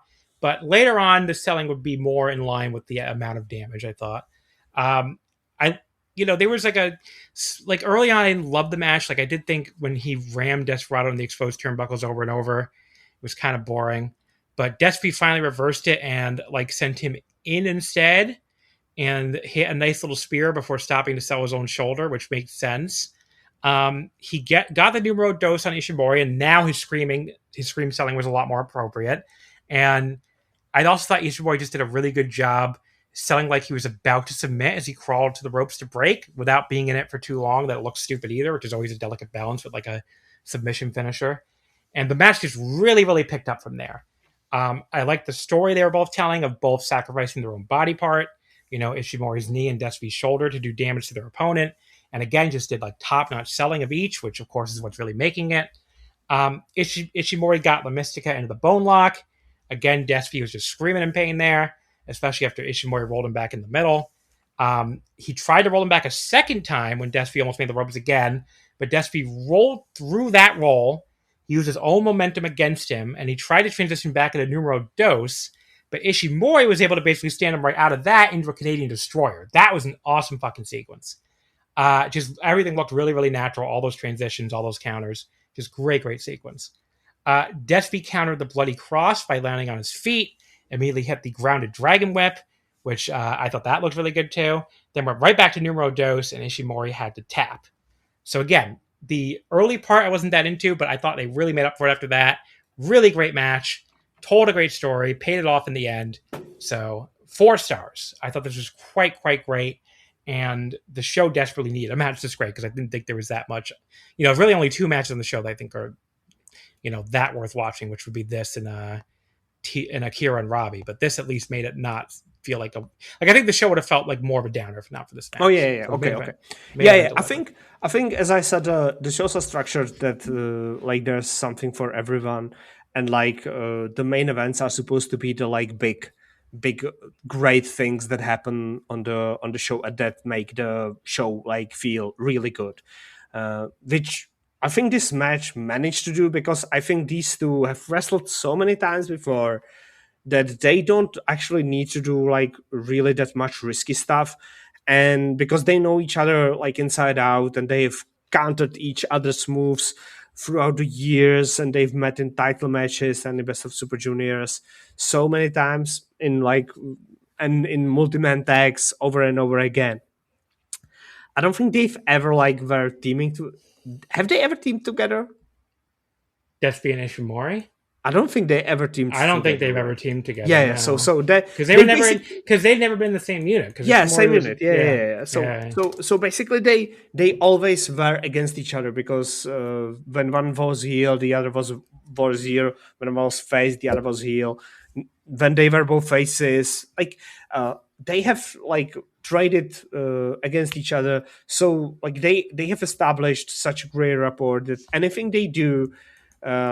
If they have like a plan, which they had in this match, which was basically just do some grappling, it worked really well, and I have like I was really really enjoying this match. Again, as I said, I don't do star rating, so I cannot really give you exactly how I stand on this, but. As you said, I think if they did not hit it out of the park with this match, I would not be as positive as I am on the whole best of the Super Juniors right now. Because this night would have not felt as good as it was for me. So I've really enjoyed this one. Then we went over to night number 3, which was the best Super Junior from Yoyogi National Second Gymnasium. Yesterday, as we're recording this, May 17th on Sunday, did they announce attendance of 1664. Again, this one was down. This one was down a little more than night 2, actually, because last year's Yoyogi show was 1857. So that show was headlined by Desperado versus Mao, with a Dragon Dia versus Hiromu semi-main. And yeah, this show was down a couple hundred fans from that show. So that is a pattern emerging here. We'll see if that keeps going, as we keep going deeper. The show opened with Teton defeating Daiki Nagai in A block. Teton at this point had 4 points already, so he stayed undefeated here and went to 3-0, while Daiki Nagai ended up at 0-3. He beat him in 4:35 with the Gideon. Daiki hit a nice Topicon Hilo on Teton almost immediately again, but Teton was able to get the win after a short opener with his bridging death block. I thought Daiki's selling actually wasn't quite as corny as it was in the first 2 nights, which was nice. Hopefully he can keep improving in that in that fashion. But yeah, his best match so far as a result. I went 3 stars on this. Yes. Perfectly fine little opener. Yes. My big note is Daiki is awesome in the openers. I think this is like extremely important in his development as a pro wrestler. And this match, I don't remember. Have they like teamed together before? Because it was like Teton and Daiki. I think they might have. Yeah, because it was a lot like older brother, younger brother vibes between them. It was really fun. Because Daiki attacked all the previous opponents, but he like fisted Titan, and they started. Well, they're both at Unbound Company. Okay, that makes sense. All right. Yeah, Teton is technically. Look. I don't actually follow New Japan's unity movement. Well, look, it doesn't make any sense. Like Teton himself didn't even know he was in it. So, like, you were in LIJ, so now you're in Unbound Company. Yeah. It's so dumb. Yeah.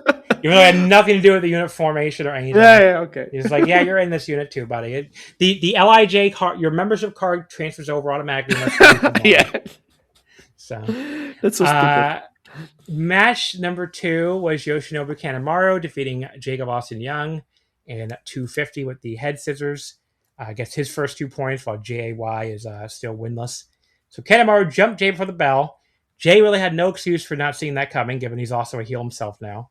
But yeah, I thought this was a surprisingly fast-paced and straight-ahead match for the most part, Some pretty fun action while it lasted. Now, Kanemaru did finally throw the ref into his path just after a few minutes, which bumped him, but then weirdly just started going after his leg instead of actually doing anything illegal. Zane J ended up being the one to take advantage instead. He tripped up He tripped up Kanemaru for J-A-Y. J for J, I guess. He then took the whiskey and tried to spit it in Kanemaru's face, but Kanemaru stopped him by kicking the rope into his legs, which made him spit it out. Then he low-blowed J-A-Y and used the British roll-up for the pin, which I guess was the head scissors pin. I thought this was quite fun for what it was. I went 3 stars on it. Very quick, but a fine little match.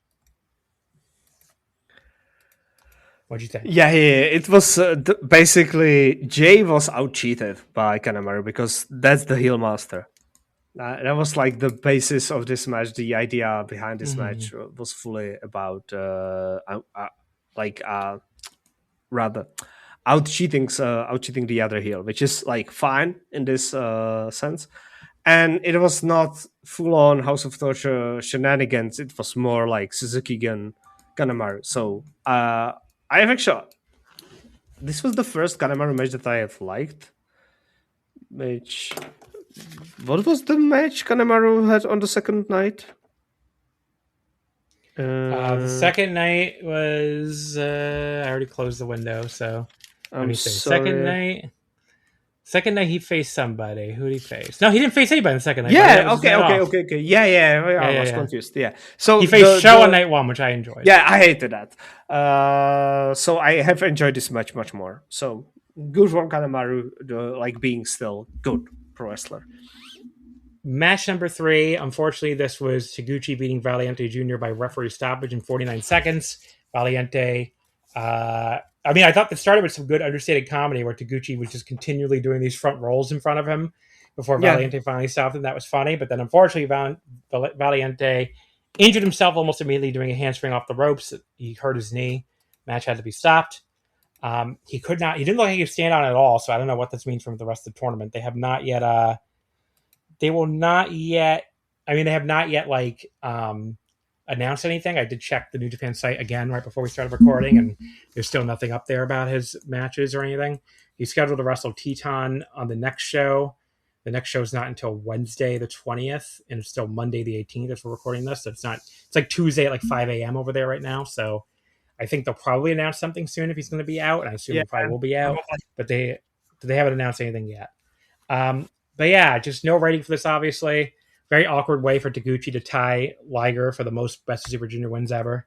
And he just decided to just do his little Dancer's theme song. Yeah, he was like, what am I supposed to do? Like, bring some joy to the people who just saw a guy get injured. Yeah. So it was kind of funny. It was dance time. Just kind of funny. Let's dance. Then we had Sho defeating Kushida in 9:45 with the snake bite. Oh boy. So Sho grabbed a mic, offered to do the barefoot grappling Kushida, see who the better man is, and I really had enough barefoot anything in Best Super Junior after the disturbing match with Sasaki on the previous day. Kushida falls for this for reasons I cannot even begin to fathom, and Sho, of course, jumped him the moment he got one boot untied, and he picked up and hit Kushida with his own boot. I'm like, you know what? Serves you right for falling for this. Who the fuck could believe Sho at this point? They ended up at ringside where Sho grabbed the ring announcer hammer and tried to crush Kushida's exposed foot with it. That was kind of amusing, I guess. Kushida was able to run away, though. This turned to a standard, boring, and relatively heatless match after that, though. The two of them just did nothing interesting at all back at the ring. Then the ref got bumped when Sho spinned Kushida into him while he was trying to take him down for a Kimura. He grabbed the wrench, but Kushida ducked it and punched him in the face. He then took his sock off as we were back to this Mr. Sacco nonsense for some reason. They had a completely ridiculous sock versus red showdown. Neither actually did anything. Kushida hit a small package driver, but this was one of the times the referee was arbitrarily dead forever, as opposed to the times they arbitrarily get back up immediately, like we saw in the last show. So no pin, obviously. Sho low blows Kushida after that, but there's still no ref to count. This match was so stupid. I'm desperately just rooting for it to end at this point. And Kushida handed the ref his own boot, which he, of course, had to put away at that exact moment, allowing Sho to hit him with the glass sheet or whatever, put him in a triangle, and stuff the sock in his mouth for the win. So I don't know why Kushida is so obsessed with eating his own sock on these submissions. But this was horrendous. Already tired of Kushida's foot sock fetish, and Sho is just as useless as everyone thought he would be. Fuck this match. 1 star. So I have notes in which I have like numbers for the matches. So first match is Daiki versus Titan. Second match is Jay. Third match is the injury match. And the fourth match is Akira versus Nick Wayne. I have completely ignored this match existence. And I have forgotten that this match has existed until you spoke about it again. So let's move on. This fucking sucked. I hate this shit. Match number 5. 4 for me. 4 because the match previously. Francesco Akira defeating Nick Wayne in 10:08 with a roll up. Now, I will give them some credit. They managed to do a slightly more natural distraction spot with Nick and Zane J the first time. Like, at least Nick and Zane were like just briefly talking shit at each other while Nick was on the apron before Akira ran into him and knocked him off, instead of Nick like just staring at the guy for no reason for an hour. It just felt a little more natural than that. It was like, oh, what do you want? But like that kind of just felt more natural. Usually they just kind of stare at the guy and go, hey, you're a wrestler. I'm a wrestler. I'm going to stare at you instead of my opponent. At least it wasn't that. But I didn't like the fact that they did a second time on the floor right away, though. That started to seem stupid in a similar, like, worry about your opponent, not this other guy, dumbass kind of way. Yes. Once they just get back in the ring and started wrestling, it was pretty good, though. Frantic, but in a good way. Wayne hit a nice dragon suplex to Akira after he'd been working him over for a bit. Then a very nice tope on both Akira and Zane on the floor. A frog splash back of the ring got him a 2 count. Akira came back with a delayed German fireplex for his own near fall and seemed to be getting very frustrated, which makes sense because he was 0-2 at this point. But in the end, he was able to get the win with a roll-up using a handful of tights. Good payoff for him, and he gets his first one of the tournament. Pretty good despite some things that annoyed me, so I went 3 1/4. Yeah, this was a match between two very angry young men, and Akira out-angered Nick Wayne. So, again, I think Akira is like extremely good in this tournament, and Nick Wayne, I found him like overbearing in spots, but really fun in the Spot Monkey way. So I have enjoyed my time, and this washed away bad taste from the previous match.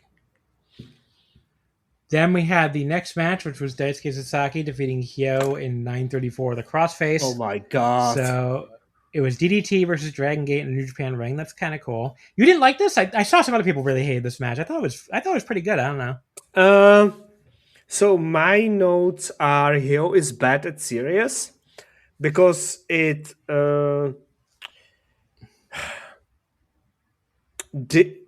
was this the match where they were both chasing each other in the ring, running around as animals? I don't know, actually. I don't remember that. Or was that the Yo match? Look, I have watched all these 3 shows within the span of 26 hours. So I think it might have been the Yo match. Okay. So what they did really good in this match were the spots, the reversals, and the actual physical performance of the spots. Outside of one miscommunication at very early part of the match where one did a spot and in his promotion usual cell goes one way and the other guy didn't expect I don't know who was at. I don't think anyone was at fault. It was like I'm usually going to the right, and the other guy expected for him to go to the left or something like that. Something stupid like that, and it didn't work properly. But I love headstand cells. There were some headstand cells in this match. So, the issue I have is that I really don't like Daisuke Sasaki, and Hyo is not inspiring at all for me. Mm-hmm. He's fine. He's fine as a comedy wrestler, but like I don't know what I wanted out of him in the Best of Super Juniors. Not this though, not this. But I guess this is what I should have expected. Then we had the next. Oh, actually, no, I didn't give my opinion on it. Yeah. So sorry about I thought it was pretty good. I don't know. Like I thought the early portion was a little too heavily based around the stuff Leopard for my taste, but the live crowd did seem amused by it. Once they got back in the ring, I thought it was pretty good. Like nothing that blew me away, but I don't know. I thought it was enjoyable enough. I did like that Sasaki was able to simply win clean. Not enough heels in New Japan ever do that. So he countered the hunting from Hyo straight into the crossface, which, then he kind of turned it into more of a stretch but anything else. But yeah, got the win there. Yeah, 3 1/4. I thought it was pretty good. I don't know. Yeah, I had really my eyes glazed over in the middle part of the match. Basically, that was the issue because I hated the start so much. I remembered why I wrote that note. So that's my issue. Again, as I said, I have binged a lot of wrestling really quickly. So not even my notes are like proper. I have to remind myself.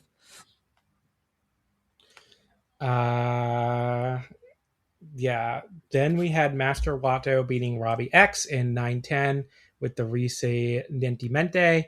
While some of Wato's kicks were a little sloppy at times, I still quite enjoyed this. I think some of the setups in this match were a little corny. Both guys kind of feeding for their opponent in a very unrealistic, like kind of go ahead and hit me, pal kind of way. So I dragged it down a little bit, but still went 3 1/4. I still liked it, but just nothing. It kept it from being anything more special than that. There were like 2 or 3 pretty good high-speed sequences. My big question for this match is Robbie X's eye okay? Isn't that still looks really bad? I think he maybe should seek some medical help. I'm not sure if he should keep wrestling. He probably will because he's a pro wrestler and they are dumb. There were some like pretty good high-speed sequences, like the proper kind, the standoffs and counters and quick moves. This was again palate cleanser after a match that I did not like, so I have enjoyed my time with this match, unlike the previous one. The next match was Yo defeating Taiji Ishimori and 12-24 at the Direct Drive. It was all right early, but a little boring. Ishimori mostly just slowly worked over his arm and shoulder. The crowd didn't seem too into it either. Yo did come back by going after Ishimori's leg. That was some higher energy limb work at least. And, Yo winning this was a bit of a surprise for me. I was a little, didn't expect that really when he got the Direct Drive. But yeah, I thought it was good. Just definitely the best match on the show to this point. Just nothing I'd be like, oh, you have to see this match. So yeah, 3.5. It was a good little match. Not a must watch. I think this was a very smart match because it was not just that Taiji was after shoulder of Yo. Yo was also going after knees of Taiji Ishimori. So right, no, I said that. Yeah, I'm sorry. So the bloody cross is like hits on the knees, right? So Yo basically took away the biggest weapon of Taiji Ishimori, and one other interesting part was that Yo stole his finisher, which he did not do in the previous matches, but I don't think he had that much. He doesn't steal finisher from Hyo, but he stole finisher from Taiji Ishimori, which makes sense because they have wrestled together again so many times before. I've enjoyed this match. This felt like a really cerebral match, which I understand you don't like these kind of matches, so it's fine. But why did I say I didn't like the cerebral matches? I like cerebral matches. No. Usually the submission at the start is not so interesting for you. I like submission. I don't know. Okay. Not this one though. I guess not this one as much. I thought it was good. I said 3.5. Good match. Yeah, that's true. I think if I started it, I would probably be higher than you for this because I think I would be like 4 probably because I have really enjoyed this match. It was like I was watching really intently, like the meme with the lean into or like the sitting in the chair thing. Yeah. I got it. Oh yeah. So I lean forward. Yeah, I lean forward. Leant? Velkej was leaning forward in his chair, everybody. There you go. Yes, exactly. I was. My back hurts because of that. Next match was Jun Kasai defeating Kosei Fujita in 12:58 with an inside cradle. So both guys here arm themselves with chairs. Red Shoes tried to get in the middle of this, but they just shoved him. They both shoved him aside. And then Kasai absolutely brained Fujita with the chair. That looked like it fucking hurt. Red Shoes was like, well, whatever, and called for the bell. That was actually fair for a change, since both guys wanted that. As opposed to when the house like jumps people illegally and like beats people up with weapons, and the refs are still like, oh wow, ding ding ding. Like at least it made sense here. Fujita gets fucking forked by Jun Kasai during this match and busted open with the fork. And then Kasai No. He Jun Kasai bladed him with like a normal blade before the fork. Yeah. Okay. Well, either way, I thought it was just a fork. I guess I missed the blade. No. It was Fujita was on the ground. Then he like bladed him, and then he put him back into the ring. Did some few spots, then did the fork. Okay. Well, he also helpfully bit at the wound. So yes, and spit the blood out. I will say, for a long while in this match, it was feeling a little overhyped to me. And they did kind of botch a German suplex, just didn't have much of a landing, just landed kind of weird. But from this point forward, it got really good. So Fujita took out a table. He tried to powerbomb Kasai through it. Kasai pulled back out the fork and used it to escape. Then he put Fujita on the table and hit this enormous splash from inside the ring through the table to the floor. The crowd started going nuts chanting for him, and now we're starting to get the hype a little bit more. Then Kasai started stabbing himself with syringes to the head, which Red Shoes started laughing in disbelief at that, which I thought was really funny. And it's funny because on the Discord someone was like, so the referee will not disqualify someone who's who gets the skewers stuck into the head, because he obviously did it to himself, and on the next night the guy actually did it to himself with the sticking of the syringes out of his head. That's awesome. Yeah. Then we had Kasai. So he bounces back and forth against the ropes, which actually caused one of them to fall out immediately, one of the syringes. And then he hit this enormous lariat, but Fujita kicked out at one. And then Kasai gave her the kiss of death and hit the reverse Tiger Driver, but Fujita just barely kicked out. Kasai went up with the goggles, hit the Pearl Harbor Splash. He lost the other syringe in the process that was sticking on his head still. But Fujita kicked out at one again, which I did not see that coming at all. I thought that was going to be it. And then Kasai went for the cross-arm pile driver. Fujita escaped it with this really hard-looking headbutt. But then Kasai was able to roll him up out of nowhere with the pin. I don't know if I love that as a finish, actually.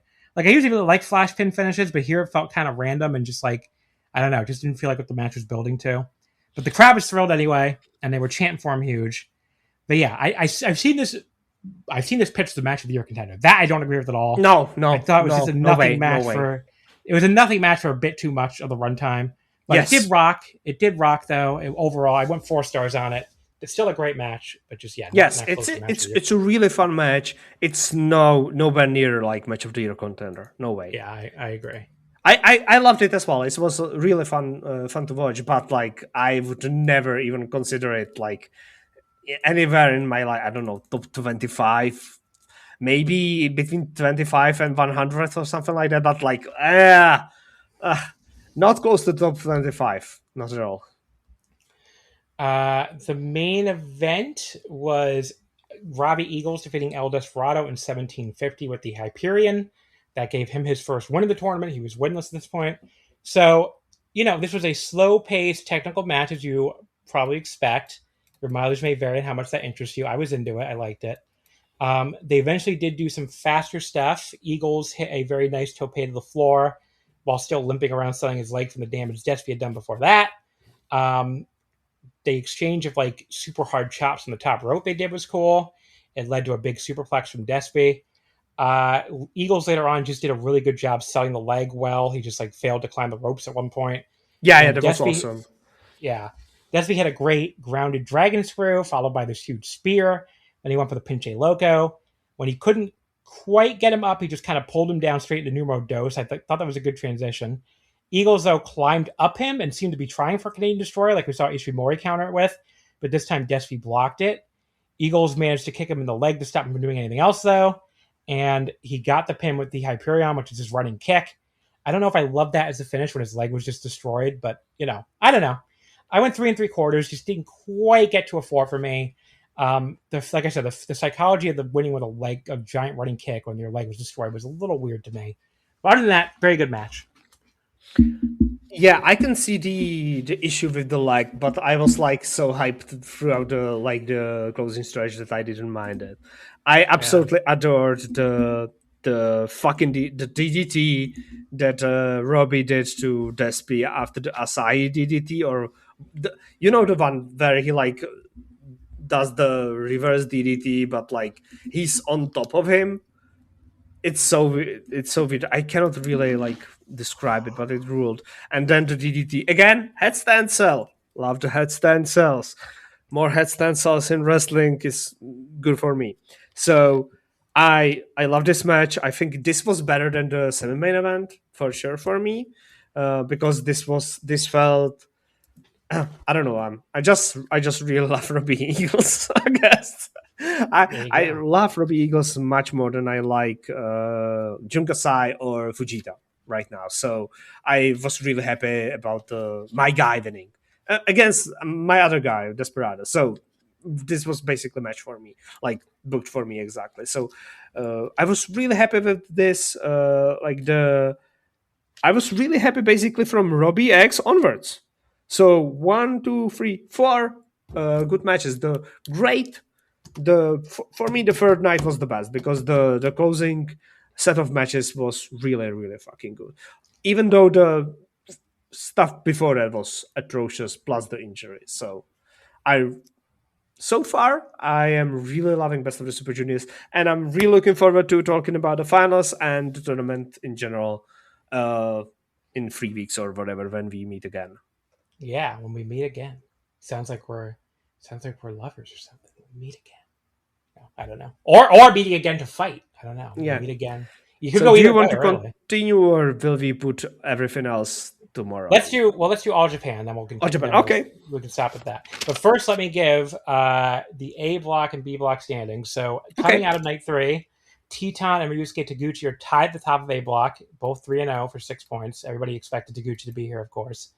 Kosei Fujita is 2-1, and then Valiente Jr. for now is 1-1, and pretty soon he'll probably have to forfeit the rest of his matches. And Jun Kasai is also 1-1, so they've only wrestled 2 matches. Then Nick Wayne, Robbie X, Francisco Akira, and Master Wato all 1-2, and then Daiki Nagai is your one winless guy in A block 0-3. B block, Daisuke Sasaki and Sho are both 3-0, so they're your 2 undefeated wrestlers. What an undefeated pair there. Yo is 2-1. Hyo and Yoshiba Karamo are both 1-1, so they've only wrestled 2 matches. Kushida, Taiji Ishimori, Desperado, and Robbie Eagles are 1-2, and Jacob Austin Young is 0-3. Obviously, can't really tell where any of this is going yet. It's just too early. We're only a third of the way done, of course. So, there'll be 4 more shows before we come back on the air with you. So Wednesday has a full double block show from Korakuen Hall. It is a Kosei Fujita versus Robbie X main event. That show is probably tomorrow by the time this show comes out. This podcast comes out. Maybe it could even come out on Wednesday. I don't know. But yeah, Robbie X versus Kosei Fujita is the main of that show. Yo and Sho is a semi-main, which I know Velkej can't wait for. So, you see, they put out that spinning top of the 2 of them kissing. That was they never miss a fucking chance to merchandise the yaoi over in New Japan Pro Wrestling. But yeah, it's Robbie X versus Fujita, the main event, and Yo versus Sho, the semi-main. The Friday, May 22nd show in Osaka starts the half block show. So that's an A block show with a Wato versus Fujita main and a Robbie X versus Jun Kasai semi-main. The Saturday in Hyogo in Himeji City, that is a mostly half block B block show, but does have 1 A block match with Valiente and Jun Kasai, which might end up getting canceled anyway. Yo versus Robbie Eagles is your main event from the B block. And then Sunday in Kyoto in the beautiful KBS Hall ends with a Jun Kasai versus Nick Wayne main event from A block, another half A block show. Yeah, all 4 of those shows we'll be back on next week to talk about. So me and Armetha look forward to that. Let's go over to All Japan, the Champion Carnival finals from the Abara Wave.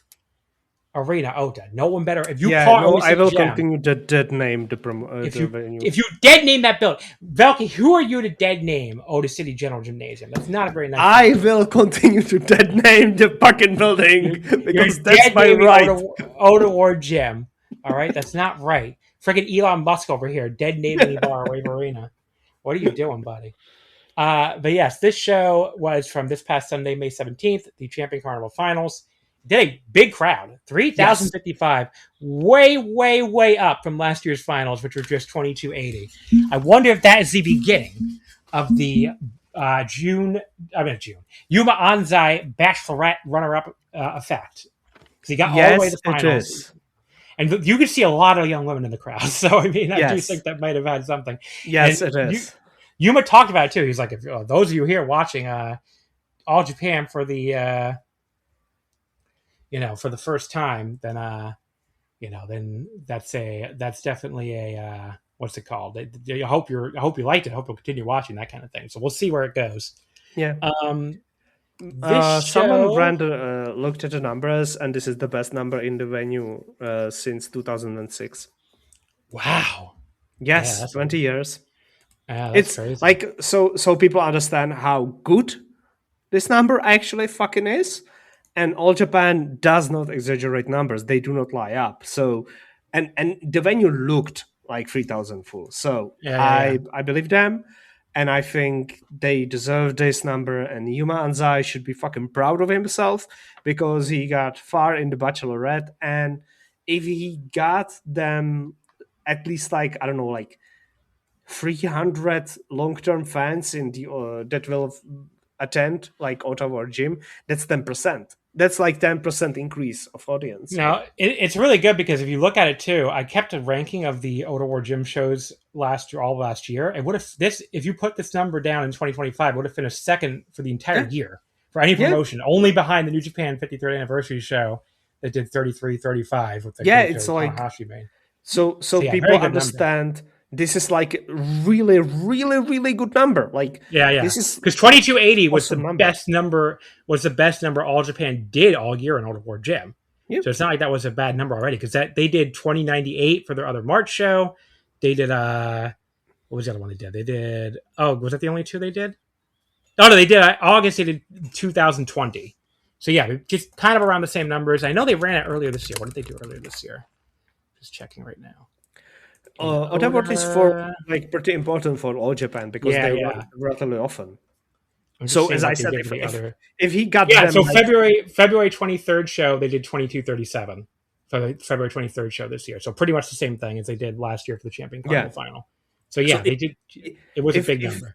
If they get 300 fans, 300 more fans that will travel to or are local to Ottawa and will come to All Japan shows because they've enjoyed their time on this show and they like Yuma Anzai and want to follow him from time to time. This is great for Yuma Anzai and this is great for All Japan. I thought you said a very different word than follow at first. I was like, they want to what him, Velkej?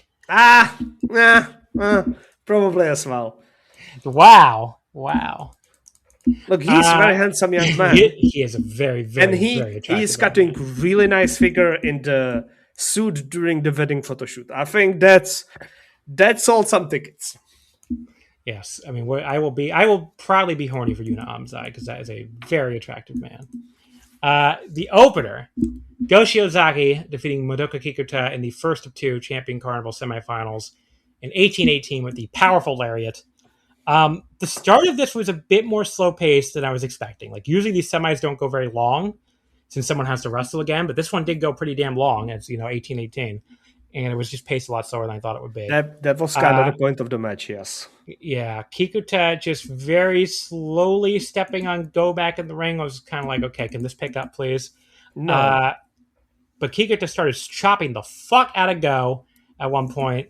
And he just hit Go in the face or something when he first acted like he was going to let him fire back. Most people don't realize how much their personal information is being bought and sold every day. Data brokers are making billions, pulling details about you from public records and the internet, and then packaging and selling it, usually without your consent. That's how your information lands in the hands of scammers, spammers, even stalkers. It's why you get endless robocalls and why ads seem to follow you everywhere. That's where Aura comes in. Aura actively removes your data from broker sites and keeps it off. They also instantly alert you if your information shows up in a breach or on the dark web. But Aura goes beyond data protection. With one app, you get a VPN, antivirus, password manager, spam call protection, dark web monitoring, and even up to $5 million in identity theft insurance, all backed by 24/7 US-based fraud support. Other companies might sell just credit monitoring or just a VPN. Aura gives you all of it, together, at the same price competitors charge for just one service. Start your free trial today at aura.com/remove. Protect yourself now at aura.com/remove. Then hit this awesome diving hip attack from the apron to the floor after he rolled out there. That was just for the 10-minute call. Go's chest just was beat red from all those chops, so that looked pretty nasty. And the end where they just lariated the fuck out of each other, of course, ruled. It took a while to get there for me, but it was still really good. And then Go hit the Go flasher. I thought that was going to be it, but Kikuta actually kicked out. And then Go absolutely murdered him at the final lariat, which Kikuta landed directly on the back of his head for. Looked very nasty. And that was the pin. I went 4 stars flat on this. I thought they got there in the end, even though it took a little longer than expected, but still a really good match. Yeah, I don't know. This is really hard for me to say because I understand the match, what they were trying to tell me as a story, and I like it in theory. I just don't think Kikuta was the right person to do this match with. I don't know if there's someone on the field Go could have done the same story as with Kikuta. Like for example, what I liked at the start of the match that Kikuta was unafraid of Go at the start, but when Go hit him once with the first chop, Kikuta immediately went to the outside in pain and tried to invite Go to come join him to the outside where he could like beat him up, like using his like speed and strength advantage over the mummy Go who was coming in for some torture porn. So it's like the idea of the match and part of the execution of the match was good, or very good in spots, but I find Kikuta extremely boring, uninteresting, and I hate his 8-year-old face. He looks like an 8-year-old. He's like extremely like unimpressive human. Like I don't know how to say it better, but he looks like an overgrown child. Especially now that he's bald. He literally looks like, what's his name? Rizzler. He looks like Rizzler. That is kind of funny. I don't know. I don't think it's funny. I think it's off-putting. Really off-putting. And also, I fucking hated how obvious he is with the thigh slaps when he does the hip attacks, even though he doesn't hit properly and does no contact. He thigh slaps. And it's so hokey. No. He's off-putting to me. He's off. That was my biggest issue with this match. But the 18-minute runtime made a lot of sense considering the other finals participant, and I think it was a great idea and really, really fucking good like execution of the story of Go and of the 2 semifinals and the final. Mm-hmm. Then we had match 2, the other semifinal, which was Hideki Suzuki defeating Rei Saito in 1 minute and 9 seconds to move on to the final. So this ended very fast, just like this exact same pairing did last year. But instead of like where obviously last year Rei beat Hideki, where it was kind of beating up in the corner, this time the ref tried them off and Rei kind of argued with the ref like an idiot. So Hideki kind of just choked him from behind and schoolboyed him for the pin. So it's too short for me to even rate, really. But unlike last year's finish, which I did love, I thought this one just made Rei look like kind of a moron. So I don't know. I just like he should not have lost his focus in such an important match. So yeah. I don't know what to say about this match. It was like too short of a match, and it worked within the bigger story. So who am I to judge this one? It's like and they did not actually waste our time that much, so it's fine. Then we had match number 3, which was Zion, Odyssey, and Shotaro Ashino defeating Hokuto Omori, Takashi, and Aizawa number 1. It was Zion pinning Hokuto in 11-10 with a diving headbutt. Takashi tried to join on the Havoc chant before the match, which I thought was mildly amusing, I guess. He was doing his little chopping hand thrust in time to the chant too. But this match, I don't know, was just boring as fuck. Yes. When Odyssey and Takashi were in there together briefly, it was pretty damn bad too, but mostly more boring than bad. But then the match got pretty fucking stupid. So Hokuto-gun is holding up Omori until he inevitably gets powerbombed. Like, why did you keep holding him so long here until your fucking opponents could just powerbomb? It didn't make any sense. And then Takashi makes absolutely ridiculous faces. And I used to find Hokuto-gun charming, but it just felt like they've worn out their welcome. And it's probably something else to do. It's probably time to do something else with Hokuto, especially, who I still think has some talent there somewhere. Hokuto took a black hole slam from Odyssey, followed by immediately taking the diving headbutt from Zion for the pin, as his seemingly never-ending burial just continued. This was pretty damn bad. 1 3/4 stars. Do you want to say anything about the match before I get into the post-match angle?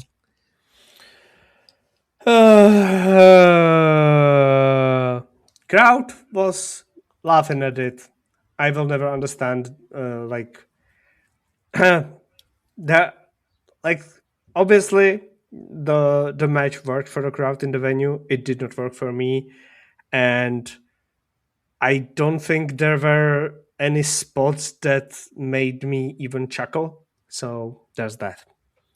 So post-match, Hokuto announces the disbandment of Hokuto-gun. Aizawa number 1 appealed to him to not disband it and said he's going to challenge Kuma Arashi, who left Hokuto-gun and immediately won the Gaora TV title, and beat him for that title to prove that you can have success in Hokuto-gun, not just leaving it. And Hokuto, I liked it. He was basically like, you're not going to be able to do that. You're too weak. Miracles don't happen. And Aizawa was like, no, I will. I promise.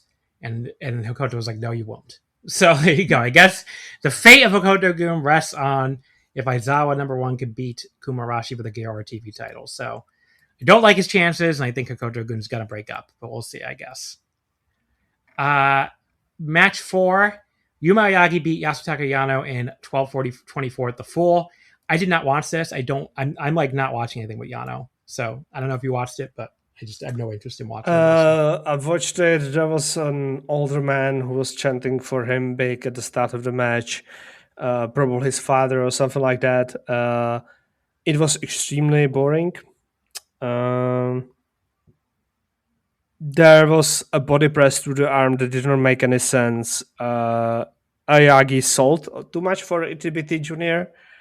The junior versus heavyweight in this case is like so obvious a thing, where Aoyagi was in pain throughout big part of the match. I did not buy it. I did not buy that he was in so. I don't understand why he was in so much pain. He did throw him around like a bag of potatoes, though, so there was at least something there. It was too long. It could have been like 4 minutes long. I don't understand why it was so long. Could have been an email. Probably, yeah. Match number 5 was Ren Ayabe, Talos, and Shota Kofuji, defeating Jun Saito, Mr. Saito, Naruki Doi, and Senor Saito. It was Shota pinning Senor in 11:35 with the Hurricanrana. I thought this was pretty fun for a little coming back from intermission undercard tag, probably because Doi worked the vast majority of it for his team.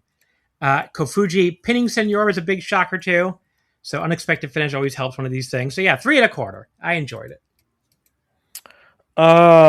This was when I decided, no, I have just spent too much time watching Shitty Junior beat up on Aoyagi for no reason. So I started the match, then I went and made dinner, then I ate the dinner, came back, and the match was still going on. So I skipped ahead. Wait, how the fuck did you make your dinner and eat it in under 11 minutes? It was just a open top sandwich, so okay. Very easy, slice some bread, put some butter on it, put some ham on it, put some cheese on it, and you can eat. It's like 90 seconds preparation. Then we had a 8-man tag, which was Kento Miyahara, Yuma Aoyagi, not Yuma Aoyagi, I'm sorry. Kento Miyahara, Yuma Anzai, Ryuki Honda, and Kumarashi, defeating Suwama, Daisuke Sekimoto, Kengo Mashimo, and Hikaru Sato. Yuma Anzai pinning Sato with the gimlet in 1621. The camera did make sure to show us some of Yuma Anzai's female fans during his entrance. He's number 2 on The Bachelorette, but number 1 in their hearts. So you can tell they were really, they were like, Yuma! Some of those women were really attractive too. So Yuma, buddy. That one tall one in the front, I'm like, you could they would make some attractive babies together, probably. The match broke down to a big ringside brawl. She looked like a model or something. I was like, Jesus, Yuma, get on that one. She had a whole sign from everything. Match broke down into a big ringside brawl at some point. It was interesting that Suwama and Anzai were both paired off, and they got the vast majority of the camera attention too during the big brawl. So, in a match that did include the Triple Crown champion. So, I wonder if that was leading to anything. Kuma and Sekimoto had this great big dude exchange back on the ring. The crowd went wild for, and then Suwama and Ryuki Honda had a big lariat off, and they also fought a little bit after the match too. But yeah, Anzai pinned Sato. Makes sense that they want to put him over given everything going on. I thought this match ruled. Super high energy throughout. Ton of stuff going on. Exactly what you want for these big show multi-man tags. I went 3 3/4. I thought this was very good. This is like a perfect match to book for this show and for this audience. Specifically for this audience. And everything they did in this match was okay, so we will do some basic, extremely fun stuff because there are people in this audience that have never watched pro wrestling before. Exactly. Or don't really know. And Sekimoto running into dudes and Anzai selling a lot of the time and the audience screeching for him. That was so much fun to watch. Anzai was the crowd was like, not our new baby boy Anzai, no. Yes, so cool. Exactly. And it was, and they did, I don't think any one of these guys did anything wrong or anything bad in this match. It was just great. It was really good. Yeah, so everything was perfectly executed, no mistakes, perfect timing. It didn't overstay its welcome. So great, so fucking good. Thumbs up. Thumbs up for sure. Afterwards, Jun and Rem were still brawling at ringside, so they set up the Titans of Calamity versus Saito's tag title match, which I'll go over the dates when I get. There's 2 big shows coming up, and it's one of the 2. Yeah, is it the one I think that's in their hometown, right, in Miyagi? The Nikko Arena Kakuda Sage General Gymnasium. So yeah, that's where that one's happening on Saturday, June 6th. So the tag title match is happening on that show. I expect them to win it back in their hometown, probably. Match number 7, Dan Tamura, Atsuki Aoyagi, and Rising Hayato defeated Musashi, Seki Yoshioka, and Ryo Inoue. It was Aoyagi pinning Inoue in 14:31 with the Firebird Splash. The longest build for a junior title match in history continued here. Why is this taking so long to get to Dan Tamura versus Seki Yoshioka? I don't really get it. This did feel like the equivalent of a death spot on the modern US shows because, Japan doesn't usually do that. But I don't know. It's just before the final, after the heavyweight tag with all the names everybody cares about, here's the juniors. And all Japan crowds often just don't give that much of a fuck about the juniors. The crowd was polite, but just nowhere near as into this as the last match.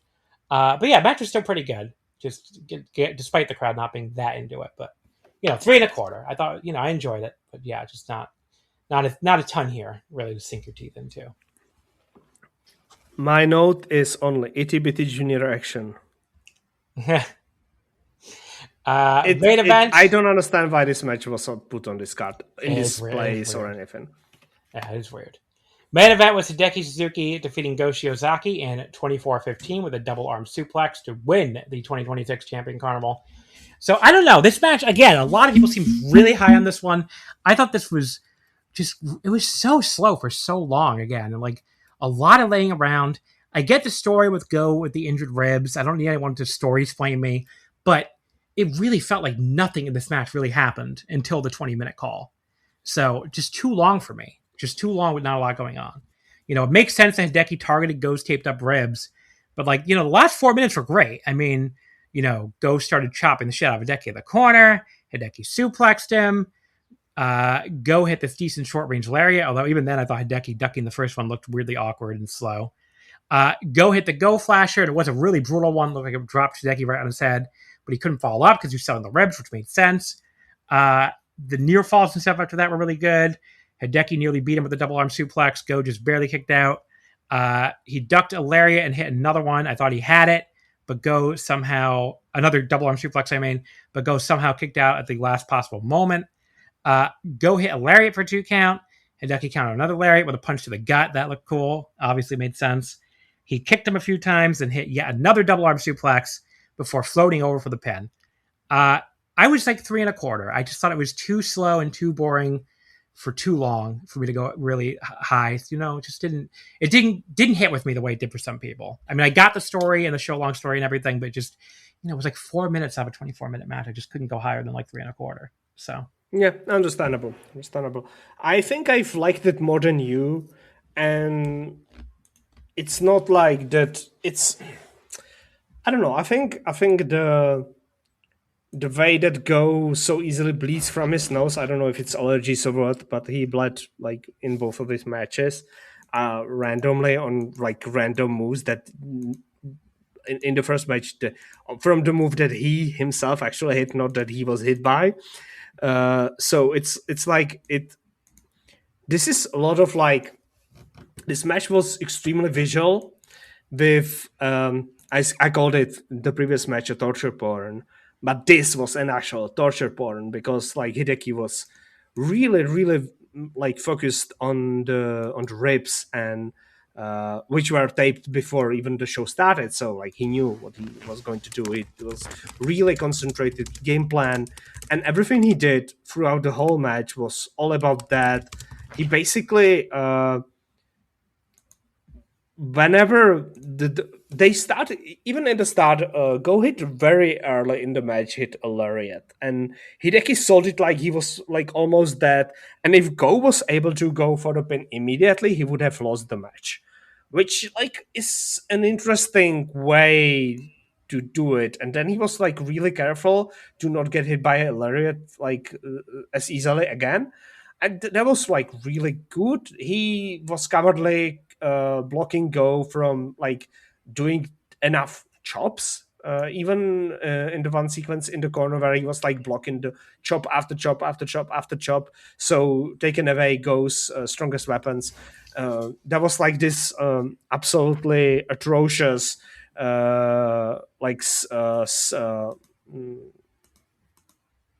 few minutes where Hideki went and locked Go's legs into like reverse figure 4 or whatever it's called. I don't know what's called now. Some kind of leg lock. And he then he was hitting Go in the gut, in the ribs. Like they were facing each other. And Go was like screaming at him from his really weakened position. Hideki put his blocked Go's arms behind Go's back, and then like Go was completely defenseless for the ground and pound. And that was like really visually appealing and everything. So I think it worked really well. And this like Prince, even I'd say Prince Go, unable to like defeat this like basically executioner torturer Hideki Suzuki, who overcame him, and because he exploited his weakness. It's like poetic, even I would say, and extremely horny as well. Another very horny match on this show we are talking about. Very horny, even though both participants are much older than the previous very horny match. And there were no kissing, just some spitting, which is probably better for some people. So I think I've liked this match a lot more than you did, but I don't think I'd also, as I've seen people saying it's like match of the year contender, like the performance is like wrestle of the year possibility for Go or something like that. I don't think so. But I think I've like the 3 matches and the show long story really like increased my enjoyment of this match. So I've enjoyed my time with All Japan Pro Wrestling Show. maybe if we remove the juniors, I did not enjoy wasting my time with the juniors on this show, to be honest. There you go. Who does? Who does? They're All right. small. Nobody Before I needs wrap small up, people. before I wrap up All Japan, I want to give my rankings and the blocks because I forgot to do that last week when I said I would. So these only include the block matches, not the semifinals for the people who are in the semifinals and finals because that wouldn't be fair. So A block, ranking the wrestlers by average star rating. I have Rei Saito number 1 with a 3.38. I thought he was great in this tournament. Just really a lot of fun. Just a really fun big man. Yuma Anzai right behind him with a 3.35. So literally like right behind him. Kento Miyahara in third with a 3.25, even though I did complain about him being repetitive in the tournament at some points with his formula. I thought he had a pretty good tournament still. Go Shiozaki in fourth with a 3.18. Kengo Mashimo in fifth with a 3.11. Kuma Arashi in sixth with a 2.92. Talos in seventh with a 2.86. So all those people were pretty solid. And then a giant drop for Odyssey in last place with a 2.32, which is not surprising because Odyssey sucks. The B block, definitely the better of the two blocks in this tournament. The first place was Yuma Aoyagi with a 3.71. He really was the MVP of the entire tournament for me. Definitely just had a lot of great matches in this tournament and really just helped make it a lot better than last year's, especially with his more serious outlook this year. Madoka Kikuta in second with a 3.5. Continue to find it very funny how much better he is in All Japan than his own home promotion. Daisuke Sekimoto right behind him in third with a 3.46. More than held up his end of the bargain in this tournament and just was able to do it despite being, old and a little beaten up at this point. Ryuki Honda in fourth, 3.21. A little disappointing, I thought, compared to some of the stuff he's done more recently, but he was still pretty good. And then a little bit of a drop here to Hideki Suzuki in fifth at 2.88. 2.88, so fifth place. Ren Ayabe in sixth with 2.82. Zion in seventh with a 2.79. Those three all close together. Jun Saito, last place of 1.88, but that's also because he only had two matches before he got injured, and I really hated one of them, so the one with Ayabe. But yeah, just B block, more fun than A block overall.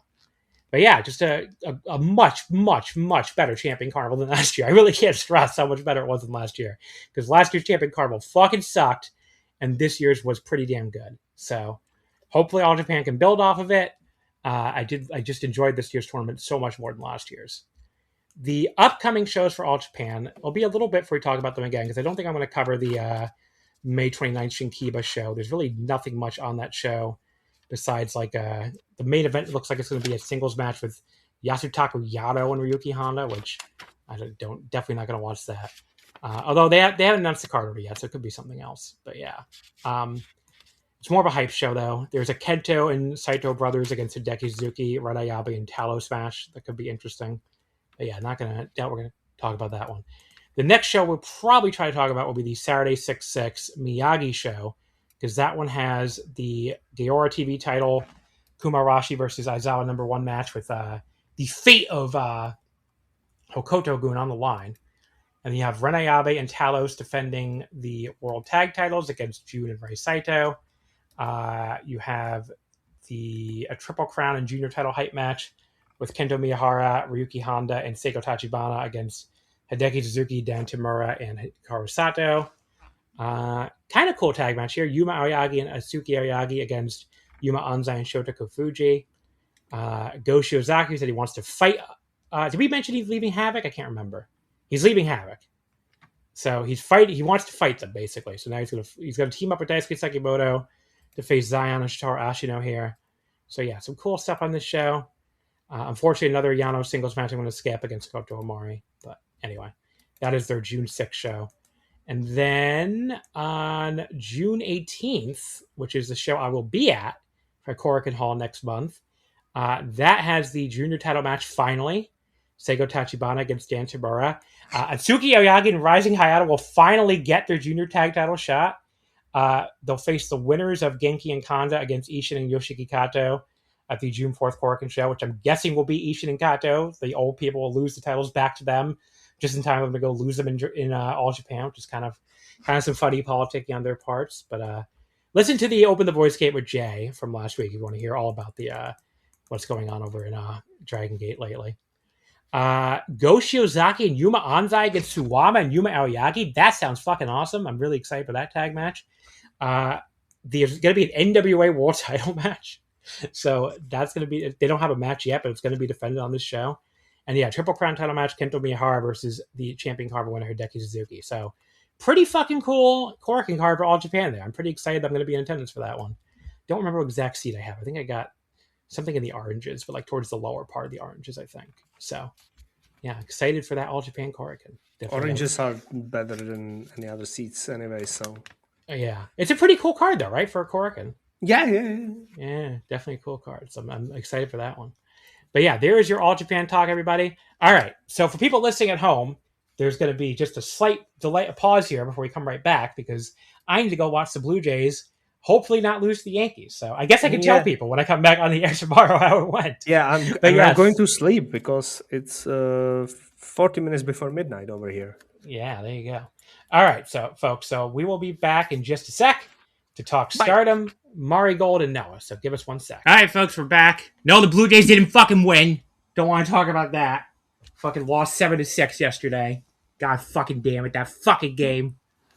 Wanted to fucking jump off a fucking bridge at the end of that fucking game. Had the game in our palm of our hands, Velkej, and we let it slip away. Oh. 5-3. 5-3, and this reliever fucking asshole in the 7th comes in and gives up 2 straight 2-run homers to the piece of shit fucking Yankees I hate so much. And then we had the fucking chance to come back in the 9th, I mean, and got to 7-6, and then fucking 2 straight strikeouts. But I'm going again today for some goddamn reason, so gonna. I don't know. You could have gone to Sukeban or something like that. I could have gone to Suke, which is sold out. Yeah, it is. It often is. I don't know who's replacing. I think they have one X on the card still because they've lost Mai Iwatani and Victoria Uzuki. Mai Iwatani was supposed to be there as herself. Victoria Uzuki was there as the Sukeban gimmick. But they got new wrestlers under the gimmicks. They have Kraken Koki, ballerina from Nutcracker. So basically a Nutcracker costume. Yeah. And another one to supplement Harajuku Stars, I think. I don't know, one of them. Yukino Uehara from Actress Girls. If you have you watched the? I've seen it. No, I didn't watch the Korakuen. Okay. But I saw Yukina. I've seen her. I saw her live in Glee, actually. Yeah. She is really fucking good for someone who's been doing it for a year and a half and has 60 matches under her belt or something. And yeah, it's crazy how much better all the Joshi wrestlers get at train. I don't know, just really crazy how better. It's weird because she was bad when she started. She debuted against Act on the December Korakuen, and Act basically tried to carry her, and then for next 4 matches she was always paired with Act. And then she stopped being paired with Act and started to be bad. And then I think it was after Natsusaure show, she decided, I can do this. I can be really good at this. Mm-hmm. And she got really good at it. With the next 3 months, she was really good. And she's now a tag champ there. And she is really good. She has all star potential. If anyone, she was really good at the UWF style too. Yeah. Wow. Ah. She enjoys inflicting pain. It feels. There was this match between her and Andre, and they were chuckling while they were kicking each other really, really hard. That was great. I mean, I feel like that's the whole Joshi thing, right? You have to either enjoy delivering pain or receiving pain, or both. Yes. Or both. Yes. Yeah. She feels like she enjoys both. Yeah. There are some wrestlers that don't like inflicting pain. They're afraid to hurt someone. She's not one of. She's not one of them. She's not one of them. Yeah. She's very early. She has very early unlocked that. I will fucking hurt you. Here's a great transition. I don't think any of these 4 wrestlers in the opener of the Stardom Korakuen have any qualms about inflicting pain. Exactly. That's very good. So yes, the Stardom Korakuen, May 17th. Korakuen Hall did a crowd of 1356. Pretty damn good crowd for weekday night. Or not Sunday night, but still. No, it was Sunday. Sunday morning. Oh, Sunday morning. You're right. 1356 Sunday morning. But still a good crowd. I mean, there's really nothing that special on this show. Artist title match finally. It has the 2 title matches. Yeah. Well, the two. No. Not exactly the red and the white belts, but yeah. But yeah, the opener here was Shuri and Tomoka Inaba defeating Aya Sakura and Kyoka Kitatsu in 9 minutes and 2 seconds. Shuri beating Kyoka. So this show, this aired at 11:30 a.m. Sunday. I should have remembered that because I rushed home to watch this like a real cool person on Saturday. And I was like, okay, I got to get home for Stardom. And my reward for rushing home was this beautiful new red gear that Aya Sakura was wearing. Oh, no, it's not new. Oh, it's like Shuri's old gear. It's Shuri's old gear, and she has been given that like a year ago, almost 2 years ago. Like relatively soon after her debut, there was a singles match against Shuri she had, and she got a gear for that match, out of that match. But this, in my opinion, was the best match of the show. I mean, Kyoka and Tomoka were going all shooter on each other to start. That was awesome. And then Shuri was giving Kyoka some stiff soccer ball kicks to the back. The real tough karate mom love. And then Tomoka did a really hard one too. And then she started throwing those mocking kicks to the head, which fired Kyoka up to start throwing middle kicks back until Tomoka just slapped her in the damn face. And then Kyoka was teeing off on Shuri in the corner while Shuri was yelling at her to bring it. This was so great. And then Shuri calmly snapmares her down and murders her, yet another soccer ball kick. Aya comes in and breaks up Shuri, going for the arm bar with her own hard kick. The two of them were just alternating kicks for a while. And then, Shuri put away Kyoka not that long after. 9 minutes of greatness here, 3 3/4. Really good match. I would not call it the best match on the show. I enjoyed the high-speed match more, honestly. But I think it was the second best match, I guess. Second best match on the show. Yeah. I would agree that it was one of the better matches on the show. Yes, for sure. Then we had the match 2, which was a 3-way match. It was Rion pinning Motoi Hamabe in 8:23 with a fisherman suplex, and Waka Tsukiyama was also in this match. Motoi at one point went for a stack pin of Rion and Waka at once, and that would have cured all disease in the world. That had happened. It would have been the greatest thing to ever happen. But Unfortunately, they did kick out. Fine little match. I thought it was a little bit of a come down from the last match, the awesome kick out opener, but this was still, I love some flash pins, and there were lots of flash pins in this, so 3 stars. Fine little match. Yeah. A fine match. Nothing special.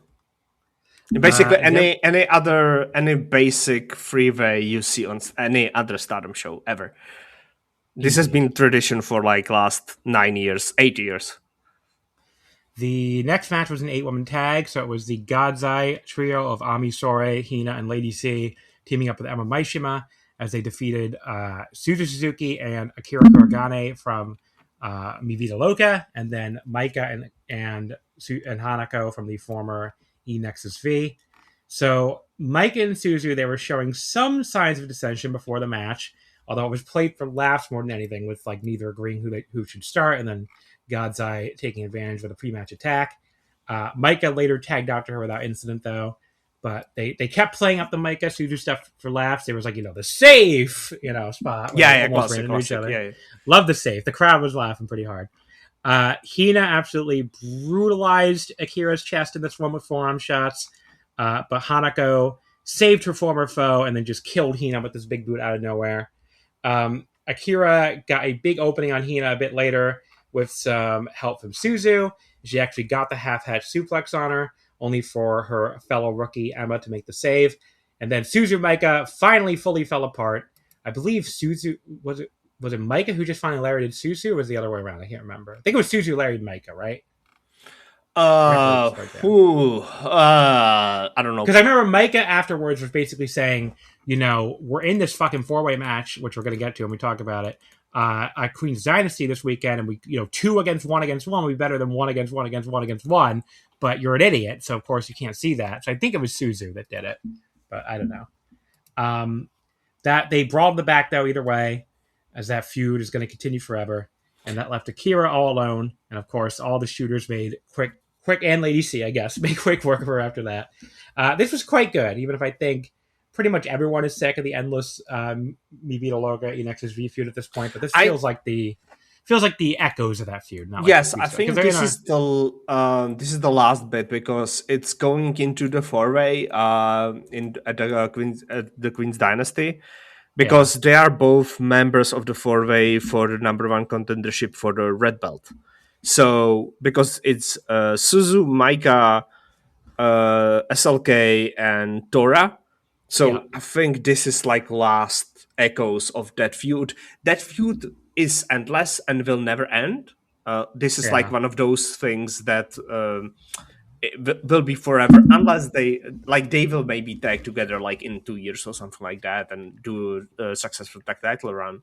But then they will again feud forever because they are tied together because of that 5-star that Suzu won, and then Maika won the belt actually instead of her. So during the collapse of STARDOM and the backstage issues and everything, that's them being paired together forever. Like they will do this until end of time.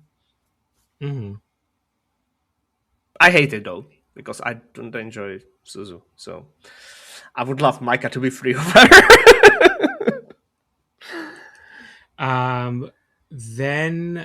Then we had Teru Okada coming out for 2 announcements. The first was Stardom Project 2026, which is an audition for trainees being overseen by Hanan, Miyu, Sakurawa, and Rana.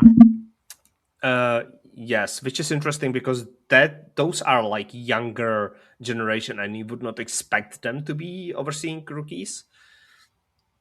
Yeah, I think that's the idea. Is like they're because the last time it was Saori, Maika, Shuri, Boy. Yes, Saori, Maika, Shuri, and Boy who were in the overseers role in this audition thing. So yeah, so it'd be interesting to see like the younger generation do it. Yes. Yes, it's interesting. It's very interesting. It's an interesting idea. I don't know if it's going to work properly, but whatever. The second announcement was a Stardom and MLW partnership. Wow! Yeah. I am so happy for you, John, because they are coming to your city. Yeah, except I'm going to be on the other side of the world. Yes, that's hilarious. So the exact dates. So Saya Kamitani and Rina are going overseas, and the exact dates are June 11th in New York, June 12th and June 13th in Philly. This is also around the same time as Global Wars, so I guess they're going to miss the June 14th Korakuen.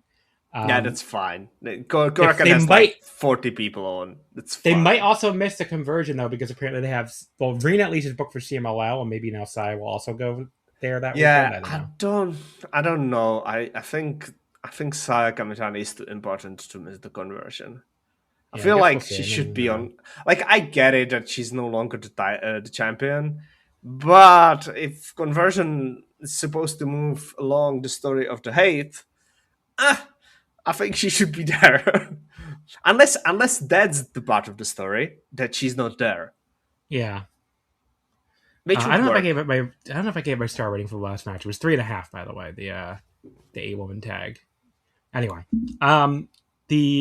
it's a funny joke, though, that they're going to be there in New York when I'm on the other side of the world. But honestly, if I was doing nothing that day, I don't think I would go to MLW for Sai and Rina. I don't think I would go. I don't think it's worth it. No, especially since I've seen, like, if this is my only chance to see them, it'd be one thing. Yes, exactly. I've seen them both many times. Yeah, but it's not like you have never seen them and will never ever see them ever again. Yeah, I'm very spoiled human being. So yes, The next match was another 8-woman tag: Starlight Kid, Natsupoi, Suriano, and Fuwa-chan defeating the Hate team of Saya Kamitani, BMI 2000, and Azuse Inaba. It was Shiori pitting Azusa in 10:57 with a German. Friend of the show, Armani Shoe Exchange, informed me that apparently the Fuwa-chan fangirls absolutely love Shiori and want the two of them to become a regular tag team, which is funny, but also they can't be home wrecking with Shiori and Poi. That's not nice, okay? Also with Saori and Miyu Amasaki. It's true. Shiori has Shiori's kind of all over the place, I guess. She just yeah. She is extremely horny for Mika Iwata as well. Have you not seen their matches? I've seen their matches. I've seen yes. But yeah, I get it though, because besides the fact that Suriano is like the greatest woman alive, she also has amazing comedic timing with Fuwa. Yes. Like they showed that again before this match where Fuwa was like trying to lean on Shiori during the posing and Shiori just calmly walked away with a blank expression, which is so fucking funny. She is very good at what she does, yes. There is this cool exchange between Kiddo and Tora, and later on another really good one with Shiori and Azusa. Azusa was like really fired up to take it to Shiori here. Like she took her fucking head off at one point with an axe kick for a 2 count.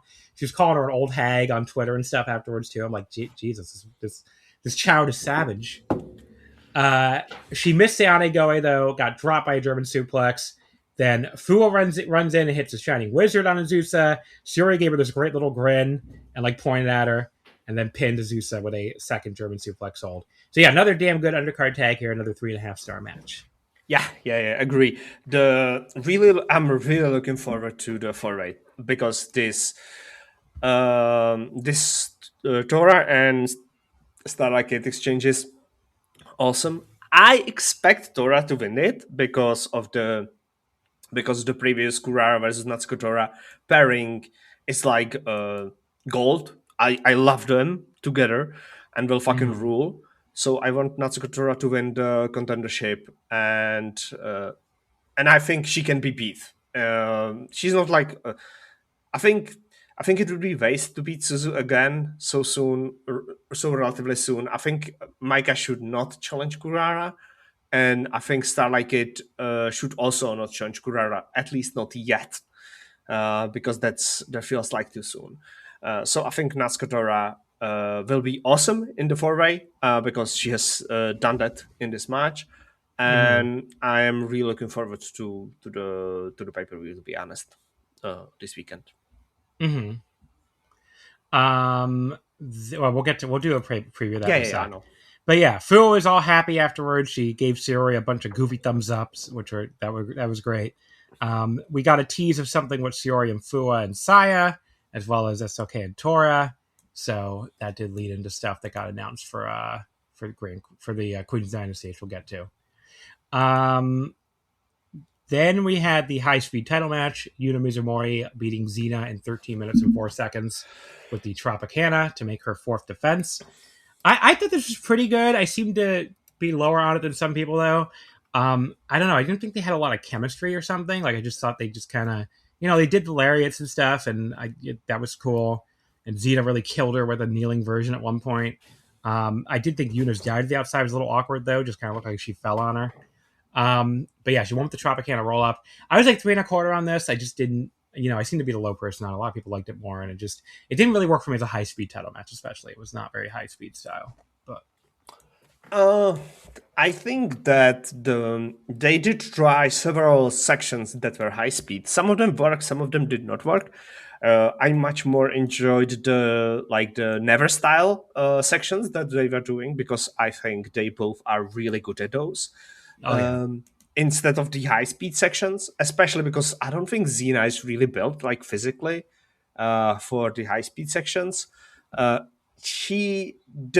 Although I appreciated some of the roll-up sequences, because it felt like it's more of a struggle between them, because they are both bigger, so it makes it more believable that you can hold your opponent down in the roll-up. But when they got into more intricate roll-ups, it got wonky.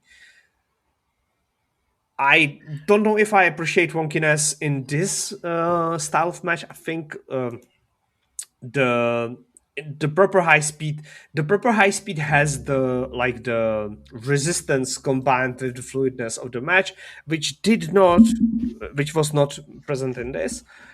So I like it as a title match. I like it as I really liked it as a mid-card title match between two mid-card wrestlers. I think that's really good for that.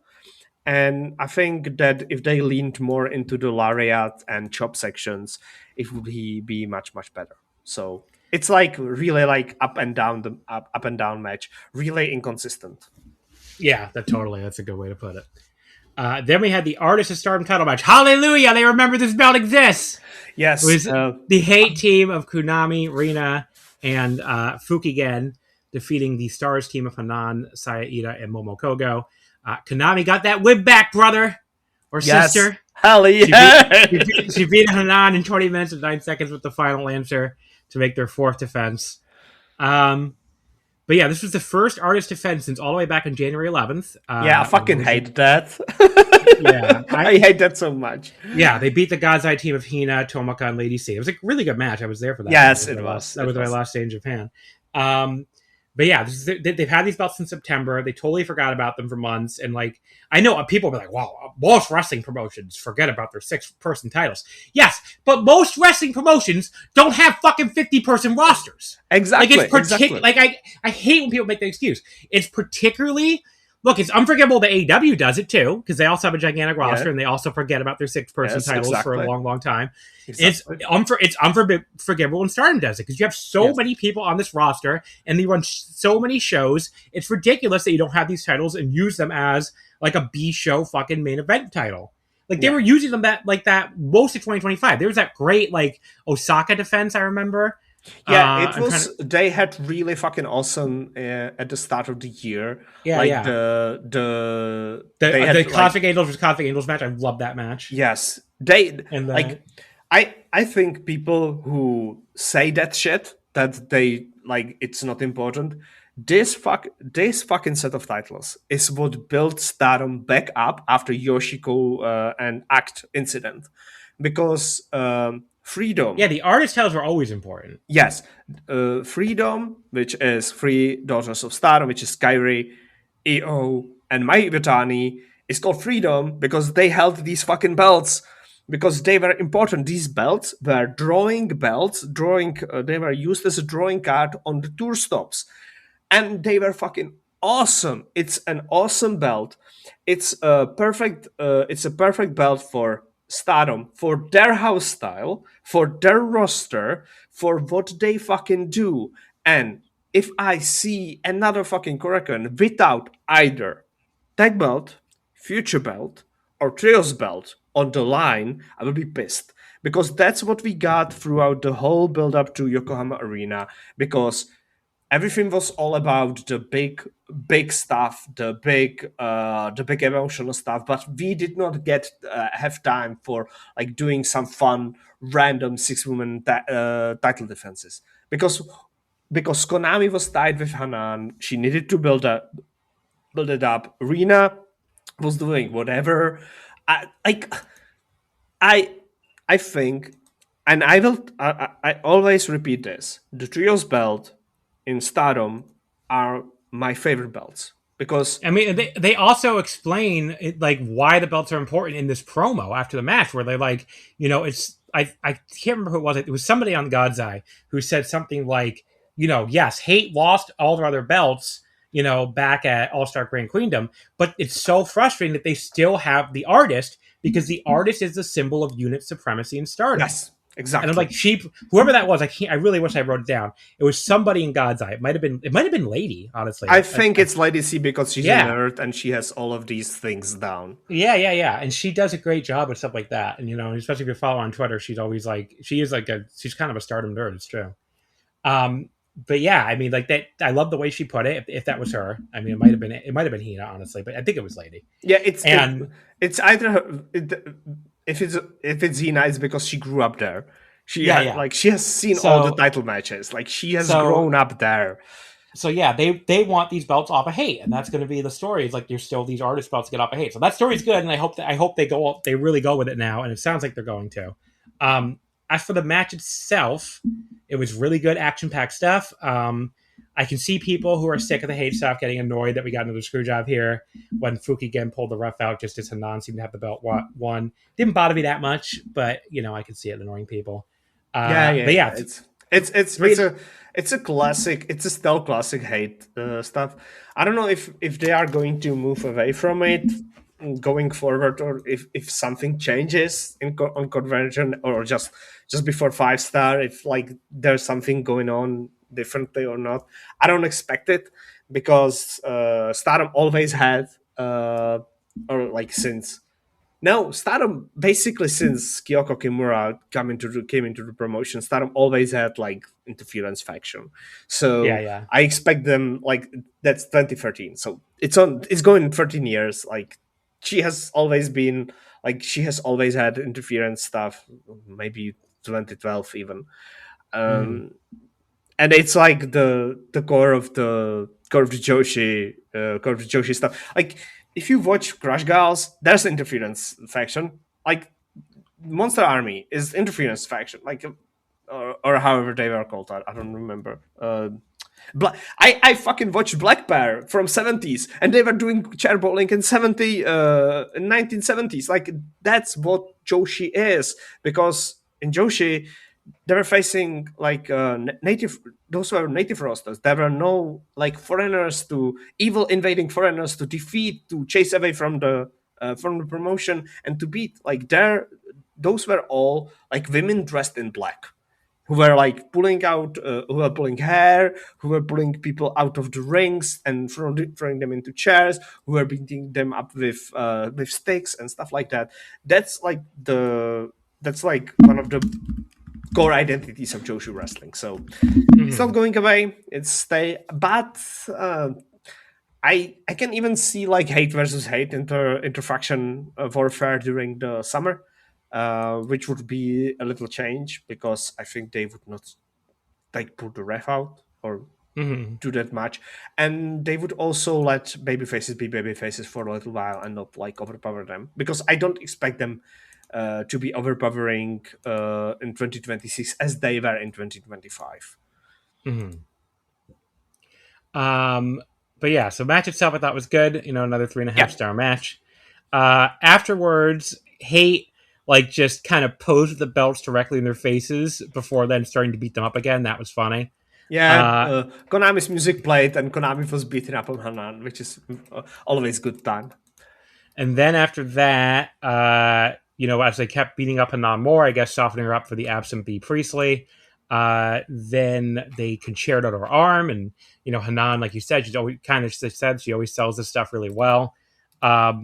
The God's Eye trio of Ami, Sorae, Hina, and Lady C ran out to make a very delayed save for Hanan. I thought that was funny. I'm like, okay, you sure waited long enough. They wanted to challenge, and I was like, okay, let's go. Then Akira runs out. I'm like, God damn it, I really wanted to see this God's Eye team win. But then Poi, Sakura, and Yuna come out to do some posing, which is just funny. I especially was like very, very funny here. And I couldn't be mad at Poi. So I'm like, okay, they can take over they can take the spotlight here. But yeah, Rina decided all three teams should fight in a 3-way number one contendership match of the pay-per-view. Sound like a great idea to me. And it felt like finally the artist belts are back. Let's go. Artist belts back in the spotlight where they belong. So yeah. It's something that I want. I'm like, do you want Hate to lose the belts? Yeah. Okay. We will talk. Any of these three. Well, really, especially the God's Eye or even that God's Eye trio just feels like they really deserve them. They've been after them for a while. I really like to see Ami, Lady C, and Hina, especially Lady C, get a belt finally. So yeah, let's see it happen. The main event was Saika Kurara, Azumi, Miyu Amasaki, and Rana Yagami defeating Maki Ito, Kikyo Furusawa, Hazuki, and Koguma. It was Saika pitting Kikyo in 12:58 with the Tokimeki Sphere. First of all, Kikyo in a Korakuen main event. I was like, hell yeah, girl. Very cool. The camera, during their entrance to Zero Knee Line, cut to this very tiny girl holding up a sign for Zero Knee Line, and it was them in their magical girl outfits from All-Star Grand Queendom, which somehow made it even better. But yeah, that was just adorable. Awesome. She was like, yay! And I was like, okay, that's cool. Sayaka has this full like unicorn hoodie now. Which looks amazing. She looks like some kind of like priestess of the unicorn tribe or something. Yes, she has the giant robe, and then like a hoodie.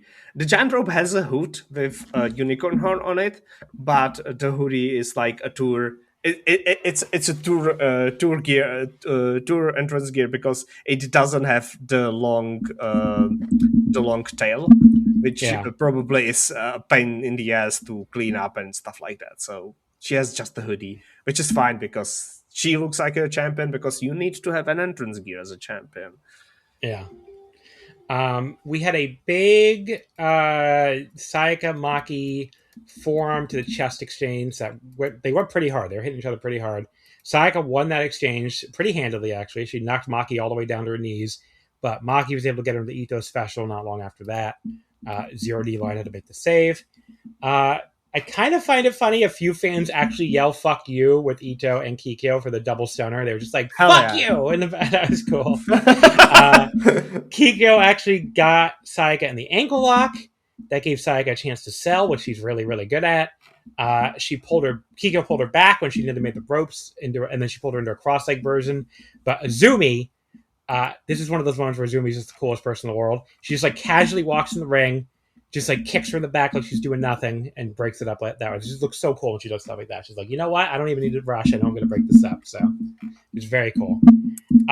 Miyu quickly hit a double DDT on both Fukuoka Double Crazy members and then hit a nice planche to the floor. So that left us back with Sayaka and Kikyo. Kikyo was still being very feisty here. She helped out. Maki came in and helped out her pupil. She had a headbutt to Sayaka, who was like now hobbling around on one leg to sell the ankle stuff. She went for a spear on Kikyo.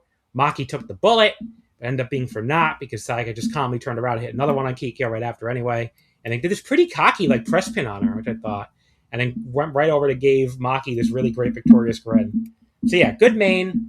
It just didn't quite get to the next level. I kind of wonder if the crowd was so used to hate versus baby faces, all the top feuds, that the Korakuen crowd would seem a little weird to me for babyface versus babyface here. Like they just seem not as into it as I would have expected. But yeah, I need to plug my laptop. I totally forgot. But yeah, this is I expected more heat for this, but still good match. Still 3.5 stars. The work was good. But yeah. It was like, I don't think it deserved the main event slot. I know, I get it. It's a preview for 3 different title matches for the upcoming pay-per-view. Just 2 right now because of the health issues, but whatever. But it was supposed to be 3.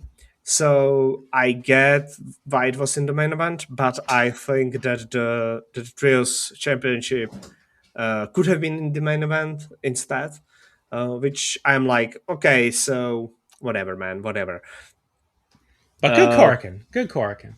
Yeah, it was good Korakuen. I think the main event was lacking. As I said, I think either the high-speed title or even though I don't think they deserve that slot, I think the Trios belt could have been in the main event. But I guess so. It's not meant to be. Not meant to be.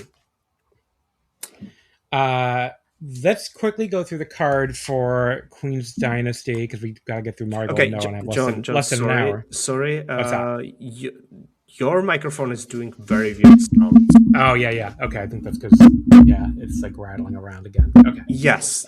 And was rattling around throughout your whole rundown of the previous match. I don't know if... Yeah. We should, because I had to get up to plug in my laptop. That's probably why. So sorry, people, for the little rattling noises. Hopefully that will... They got it nice and... Trying to get it nice and stable now. Okay.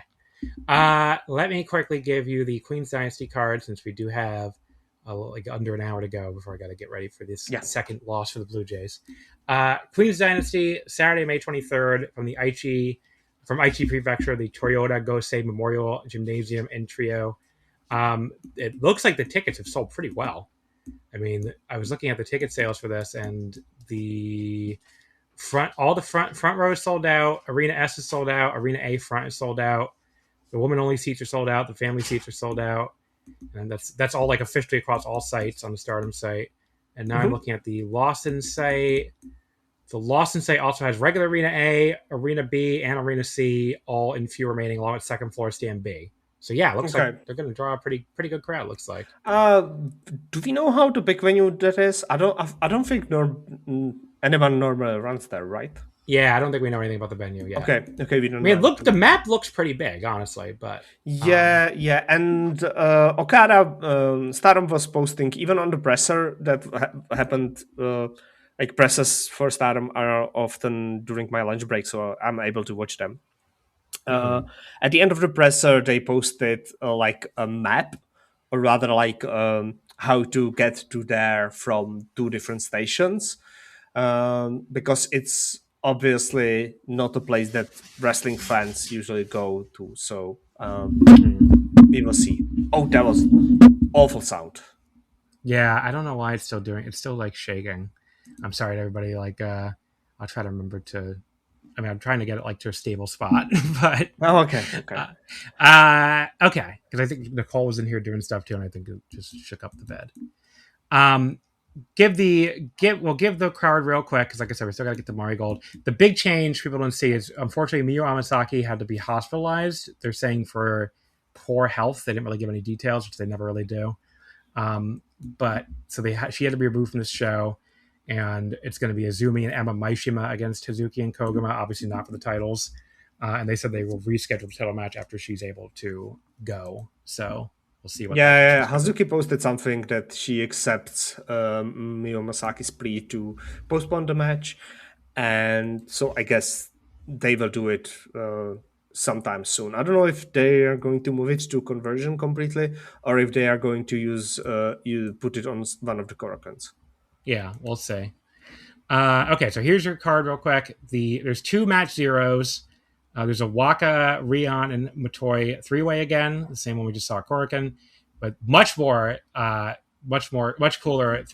Die Zero match here. Shuri versus Kyoka, because Kyoka challenged her after the tag match, so that I cannot wait for.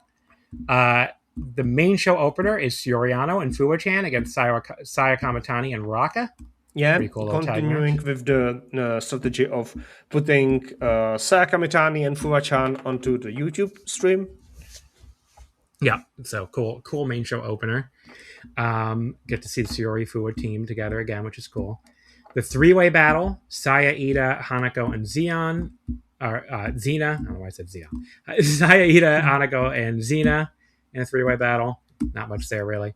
The artist 3-way... she's been talking like she's going to leave. Yeah, Xena said she's going to probably leave, so this is possibly her last show.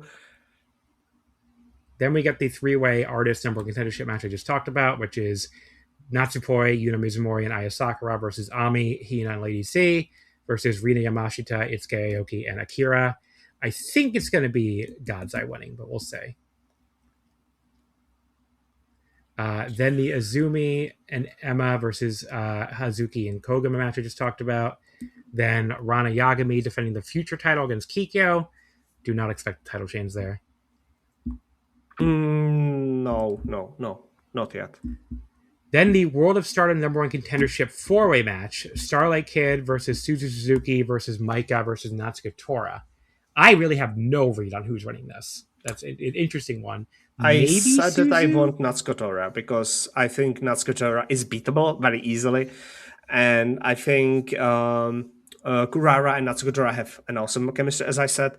And I would love that match. So for the title. Yeah, I don't know if I want to watch that, the conversion, but I guess if that's what they go with, do you not remember that awesome Korakuen Hall show match? I remember, but I just rather see her against Starlight Kid. But okay. Now, do you think that Starlight Kid's getting the title shot soon after her previous? No, I don't think she is. I just said, what do I want to see? I want to see Starlight Kid. Okay. But yeah, very greedy. Thank you. The Wonder of Stardom title, Hanan versus B. Priestley. If there is a god, Hanan will retain. I think she will retain. But Hanan will retain because she will overcome. And then Sayaka Kurara defending the World of Stardom title against Maki Ito. Yeah, a very good number 1, very good V1. Really good story from the moment Maki signed till the moment she is getting some more people into her faction because she is working within Stardom, which I don't think anyone expected that she's going to work as well as she's working. So yeah, really happy for her because I think she deserves this spot. I think she is a great V1 for Kurara because she's extremely beatable. And she has established herself throughout these past 5 months in STARDOM. So I'm glad that this is the title defense. I am unsure about the quality of the match because I am not sure that Makito can deliver on the level that I want her to deliver.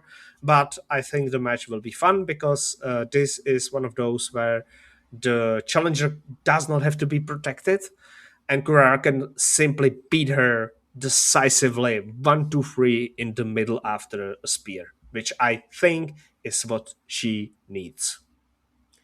So there you go. There's your Stardom talk, everybody. Let's move over to Marigold because I'm running low on time here, and I want to get there's some very interesting stuff on this Marigold show, so I want to make sure we get to them. So it was Marigold Shining Attack 2026 on May 16th at Korakuen Hall. So the day before the Stardom Korakuen.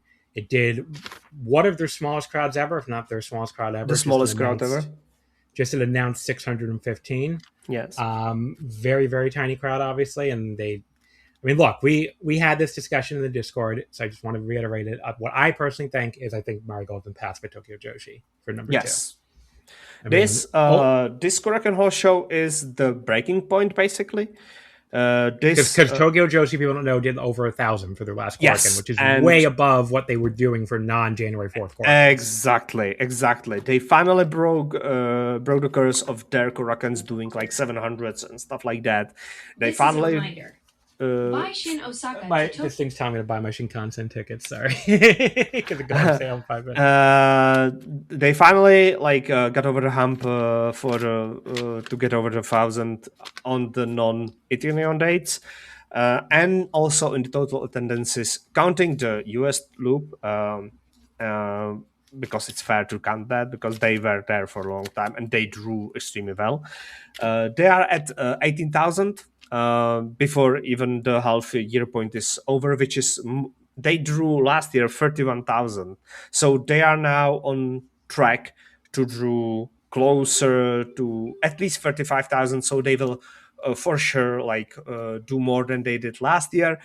Possibly even if they continue the upward trend, they will get to 40,000. On the other hand, Marigold did 45,000 last year, and right now they are on 16,000. So they are on track to do around 35,000, I think, because their biggest shows are ahead of them still, unlike Tokyo Joshi Pro.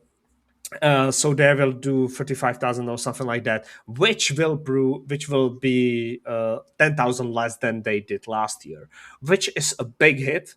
And I think people who were talking about Tokyo Joshi Pro being the number one, those who want to do that, those who want to discuss the number one promotion on the Joshi scene, they now finally have the Tokyo Joshi Pro as their number 2 on the Joshi scene. Unlike the last year where it was clear number 1, clear number 2, and then the rest. Yeah. And Sendai Girls is doing better too. Yes. Although they don't really release. They don't release numbers. But Also, that Korakuen looked really full. Yes. Also, regarding this specific Korakuen, it's 615, and There's no way there were 615 there. Yeah, the last Utami Korakuen Hall show in Stardom was basically almost 2 years ago, like 25 months ago, and did 1390. Yeah. It also had the last Julia matches, so that's also there. But that was during the Stardom's collapse before the rebound. That was before the conversion, which is like the rebound of Stardom back to growth, where the story started and stuff. This is like ending of all the previous stories and the last Utami and Julia Stardom shows. So yeah, I just don't I don't need that guy get mad at the YouTube comments again. We're just talking facts here. Not talking these are gold numbers. Yeah. These are I'm gold not even numbers. saying these are based on what they report too. Yes, so it's not even exactly. I'm not saying that they reported more than they did. I'm saying I'm using their own numbers to tell the story how the promotion is much, much colder than it was last year or when it started 2 years ago. Even comparatively, even to just themselves, this is like complete shit. And the card that they announced for the Ottawa Show is even worse. That's a the garbage card. We're gonna card. get to that. It's a really bad card. They do Now, not what I deserve wanna- people coming there. Do you listen to English commentary or no? No, I don't listen to English commentary. For this show, you really should have, because Sonny on the English commentary, I've never heard him be like this upfront about things. So I'm going to read. I wrote like a little recap of what he said during the show, because there was a lot that was super interesting before I get into the actual card. First of all, so all this is about he talked a lot about the Utami departure. He said, and again, I'm giving almost exact quotes here. This is like, if you go back and listen to the English, this is all stuff he said. I have not heard this stuff yet. This is first time that I'm hearing it. Yes. So he said Utami had to watch, quote, her peer win Tokyo Sports MVP, and it had a profound effect on her. And it also made her think she couldn't do that right now in the current rebuilding Marigold, which rebuilding Marigold, that was his term. He compared them to a rebuilding sports franchise who has to rebuild around youth now. And he said Utami decided she could not, she basically saying she's jealous of Saya for winning MVP and wants to capture something like that for herself. And, it's the same kind of thing. If you listen to Open the Voice Gate recently, yes. It was the same I did kind listen of thing. to Jay. Yes. Yeah, it was the same kind of thing they were talking about on there with like Shun Skywalker being very effective by his generational peer winning the G1 and the IWGP World Heavyweight title, because they were both came up, in this in indie promotions, and then Takeshita got to that level. But like this is even worse for Utami, because she came up, not even just came up with Saya, but like they were a team. Yes, and you just watch your partner was go ahead on of her. She was ahead of her. Yeah, and you watch the your red belt go, while she was the white belt. Yeah. So you watch your partner go win Tokyo Sports MVP as a woman, the first woman to ever do it. I mean, obviously that is going to have an effect on you. Now, he went on to say Utami told them that she was leaving and, quote, where she was going in January. So that is apparently when he gave a timeline. I couldn't believe he said all this. He said Utami told the promotion as like the management in January, and he told the wrestlers in March. Okay. So he said the March one I didn't write down, so I think he said March for the wrestlers, but he definitely said January for the staff. He also went on to say, quote, we know where Utami is going, and then he added that she might freelance at first, but her ultimate destination will be obvious by the summer. Okay. So that sure makes me think Stardom, but I guess it could be like WWE or something. Yes, it could be. It could be WWE. Yes. He said because that's how she could beat Sayaka Mitani if she wants to like prove she's better than her. He also said Rossi had everyone on handshake deals before this, but in the wake of all these departures recently, now had them all sign multi-year deals and claimed everyone else would be around for a while. He's hilarious. So he's hilarious. This guy who stole, who poached and stole and like scouted and swiped the talent and offered them better deals than they had elsewhere to grab them throughout his whole Stardom and post-Stardom career, is now discovering that it works against him as well. This is really funny. Yeah. It's like, what are the turntables? Well, however, the turn that has indeed tabled. Yes, the turn has indeed tabled. Okay, so that's all that stuff. Anything you want to, because I got to buy my Shinkansen ticket. Anything you want to react to with that? Okay, so the deals are hilarious for me because, especially combined with the reported in air quotes now, don't laugh that much, a 5-year deal with Victoria Yuzuki, which is like bad for everyone involved. On one hand, it's bad for Victoria Yuzuki because why would you sign a 5-year deal with a promotion that's obviously on a decline? Also, okay, so if you are Victoria Yuzuki and you are extremely self-assured and you know that if you are given the reins of a promotion, the promotion is going to soar to the top. If you sign a 5-year deal right now and in 3 years when you are the Red Belt champion, the promotion is selling out Ottawa shows and it's like drawing 120,000 ticket sales a year. You signed a deal and you are getting the same money as you signed for this year. That doesn't make sense for you. That's why the wrestlers in Japan sign 1-year deals, because they can react to the current situation, and they can negotiate pushes for themselves or title wins for themselves within the set deal that they are signing. The same goes the other way around for the promotion. If you are a promotion in decline, you do not sign someone for a 5-year deal, because that's going to be too expensive 3 years down the line, possibly. You sign them to 1-year deal, and you react to the situation of the market and your hotness or coldness of your promotion.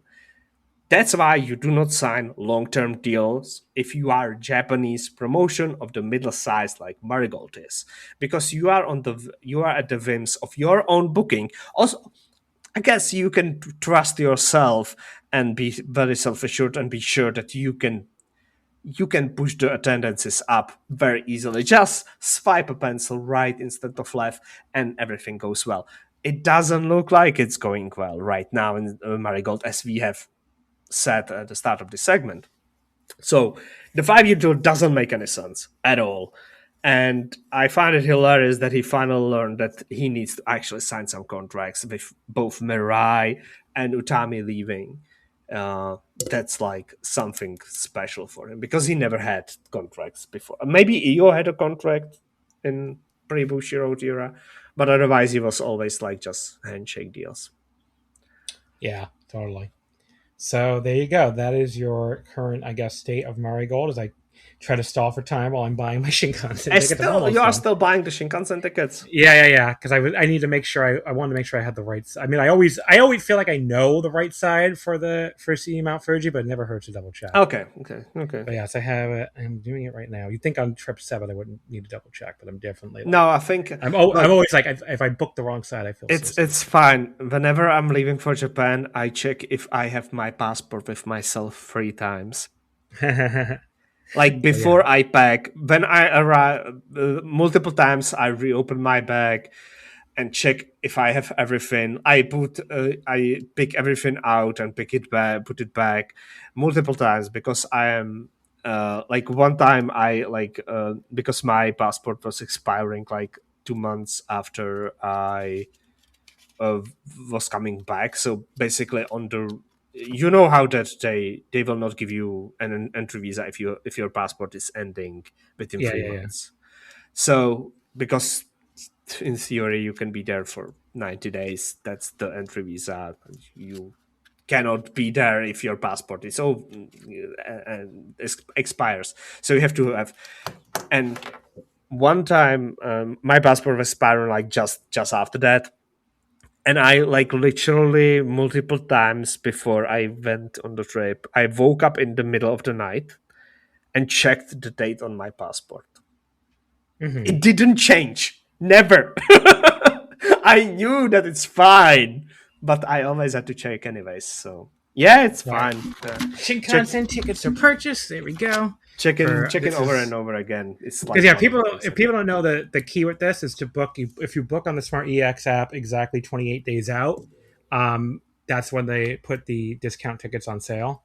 So because once the discount tickets are gone, they're gone. Like they put a certain number of them on sale, and then once they're called like Hayotaku 3, I think is the actual name. So yeah, once they're gone, they're gone. So you want to jump on it right. You can't do it before 28 days, but you can do it. But if you wait too long, they'll just sell out. So yeah, I just bought my Osaka to Tokyo tickets for the June 17th, and then I still got more to buy as the window keeps opening for like my later trains. But yeah, cool. It's cool I got that done. Alrighty, let's do Marigold. Let's review the show now. I mean, since we already talked a lot about which this will probably be quick because there really wasn't a lot to the show at all. The opener was a 3-way match. Shino defeating Megaton and the Lady AI. Shino pinning AI and 704 with an iconoclasm. So, yep, Megaton was here to ruin a Korakuen show for 2 of my favorite rookies, of course. Megaton is killing my joy in the seeing Shino match. That's my opening. And I like the Lady AI. I mean, stupid name, but I think she's quite good for someone who's like a month into her career or whatever. She's like, I don't know, she's one of their better rookies to come along in a while. She's fine. I think she still has like issues, but I cannot judge her like just this early into her career. I like that she's like focusing on being a power fighter. I feel like that's not really a window a lot of people have taken in this promotion. So that's good. It's like a lane. I mean, not a lot of wrestlers have taken this promotion. So I think it's, I think it works. But you'll never believe this, but Megaton, instead of locking up with the other two, walks forward and does a stupid pose instead. Then she takes out a whistle and pretends she's on a Stairmaster with the two of them piled up while blowing on said whistle. Oh, my sides were just like splitting, literally splitting open over how funny this all was. I fucking, what? Like, Megaton, again, I love Japanese comedy wrestling. I am a big fan of it. Megaton's just not fucking funny. I'm not Joe Lanza out here who hates all comedy. Megaton's just not fucking funny. So anyway, everything involving Lady AI and Shino was pretty fun, and then Megaton would reemerge to ruin things again. Somehow even her stopping to break up a submission hold looks horrible, which is really impressive. I don't even know how you make that look horrible, but she did. Shino went even further on my positive list when she delivered a brutal-looking high kick right to Megaton's dumb face. Yes, without hand to protect her head, which was really brave out of Megaton, but it was awesome, and it sounded great as well. Then she hit a kind of awkward rolling Venus palm strike to AI. Yeah, that sucks. I think she should remove that from her repertoire, rather. Big Shima fan, I guess. Big Shima fan. Followed it up with the Iconoclasm for the pin. I went 2.5, Would have much rather watched Shino versus AI in a singles, if that wasn't clear. Because everything they did together besides that one little awkward palm strike was quite good. Yeah. And then Megaton would be like, here I am again to be stupid and not funny. So, I can't. If people don't know, I don't like Megaton. I'm still really, really fucking high on Shino, and I think she's good. Yeah, Shino's really good. Shino's really good. Look, I think in 10 years she's going to top some 30 under 30 lists. I feel like this podcast, and me especially, have gotten a unfair reputation for being Marigold haters or whatever, because I hate Megaton, and because there's like a few other wrestlers here that I don't really like or don't think it's quite as highly as some other people.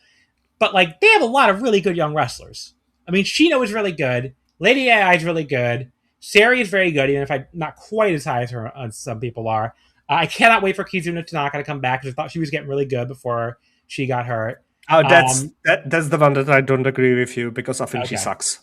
I thought she was really turning around before she got hurt, but I think Misa Matsui is really good. I think she needs to turn heel, and that would work more than whatever she's doing right now. So. Yeah. No, I get it. I think Rei Seto is really good. I think Misa Matsui is really good. I think I'm trying to think more young wrestlers, because other wrestlers aren't that young, but that that are good. Like I think Mai Sakurai is great, and Natsumi Shozuki is great, but they're not that young. But yeah, Mikuru Ano obviously, but she's really not that young either. But yeah, like they have a lot of good young wrestlers. I mean, they do have a lot of good young wrestlers. I'm not taking that away from anybody. Just they're gonna have, obviously Victoria Yuzuki, who is not on the show. She's really, really good. But yeah, I mean, they still have a lot of good young talent, and hopefully it all develops correctly. But yeah, please get rid of Megaton. I'm begging you to get rid of Megaton. Match 2 was Komomo Minami and Chi-Chi defeating Sari Yamaoka and Yuka Yamazaki. It was Komoma pinning Yamazaki with the Komo clutch in 9:25. So this was pretty pedestrian until Chi-Chi and Sari just started like slapping each other really fucking hard in the face. That was really something. Yes, but I'm sorry to jump in. I think Chi-Chi slaps fucking ruled, and Sari slaps were bad. Sari is not good at slapping. I think Nana would be ashamed of her. I think she would take away her yellow color from the gear or something like that. Chi-Chi after this was Chi-Chi at bar 045. Just looking at her Twitter. I wonder if she'd do that when I'm there. Anyway, because she has these events at this Yokohama bar apparently. Just looks kind of cool. Chi-Chi, what was I saying? She was so fired up, she was even arguing with her own partner Komomo when she tried to blind tag her way in, and that played into the post-match. But yeah, Komomo ends up pinning Yuka with her clutch thing. 3 1/4. It got better. It was pretty good. Yeah. And Chi-Chi was a shot in the arm for this promotion. I am glad that Komomo, Minami, and Chi-Chi did not work properly together, because that would be fucking dumb. And I was ready to be very angry about that, because Chi is an evil invader. She should be feuding with Komomo and Sari, and not like with Rasetto. I'm sorry, that booking is atrocious. But Komomo afterward did shove Chi from the tension earlier, and the two started fighting all the way to the back. So I definitely like that. But yeah, I just feel like Chi-Chi's kind of got the whole promotion against her. So, then we had the next match, which was Mai Sakurai, Natsumi Shozuki, and Angel Hayes defeating Shiyoko Koshino, Nao Ishikawa, and Hummingbird. Hayes pinned Ishikawa with a neckbreaker drop at 9:39. I will say, okay, Megaton gets all the fucking hype and attention as a comedy wrestler in this company. And I get it because she is over for some fucking reason. Now it's like a million times funnier than her. Isn't she? Yeah, now it's actually good comedy wrestling. Now it's actually fucking funny. She grabs the mic away from Shoko at the start of their entrance and does this like somewhat disturbing, almost like metal growl delivery before Sho grabbed the mic back. And then now like takes the mic again in the ring and does it again. And I was like actually laughing. Like now is actually fucking funny. I did like the Mean Girl team totally blowing off these three goofy baby faces for the handshake. And the three baby faces decided to jump them for the bell as a result. I was like, okay, that's kind of fair, I guess. But yeah, all three of the faces running straight into big boots from their opponents in the corners was pretty funny. They also really put on Paradise Locks and just posed there for a while. But this did quickly devolve after that, though, into one of these matches where it just felt like a bunch of random shit was happening. Yes. Like this match felt very aimless. My eyes glazed over and I felt nothing.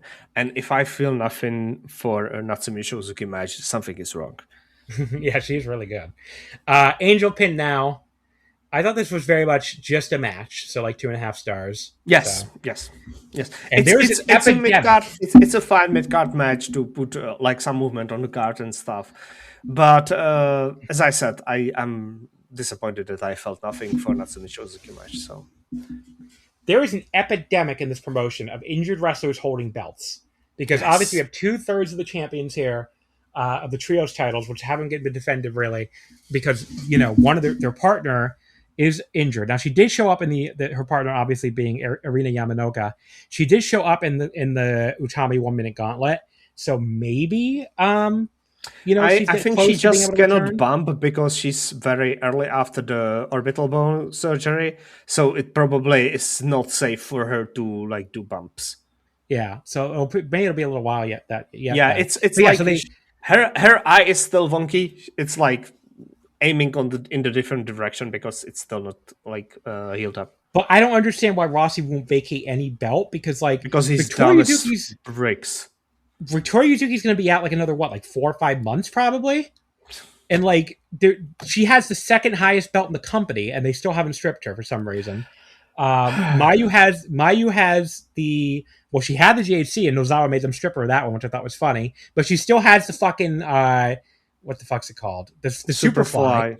Yeah, she still has the Superfly. Honestly, I'm not that mad that she's not stripped out of that. I'm mad that Victoria Yuzuki is not stripped out of her. We have two, but the point is we have 2 belts in this company. They're held by wrestlers that can actually defend them. The red belt and the tag belts. That's it. Every other belt is held by... Now, maybe this is even more proof that they just have too many titles because, they don't really need that many titles to begin with. But, that's still 3 of their 5 titles that are all held by injured wrestlers. That is crazy. So they got to vacate something. The white belt especially has to be vacated. Yeah, white belt has to be vacated. I would vacate white belt. The Chi-Chi match on the Ottawa show should have been for the vacated white belt. And it's just not. So it's really weird. It's because it's not. And it honestly should have been like Natsumi Shozuki versus Chi-Chi or something like that. Yeah. Because either of them winning we will talk about it.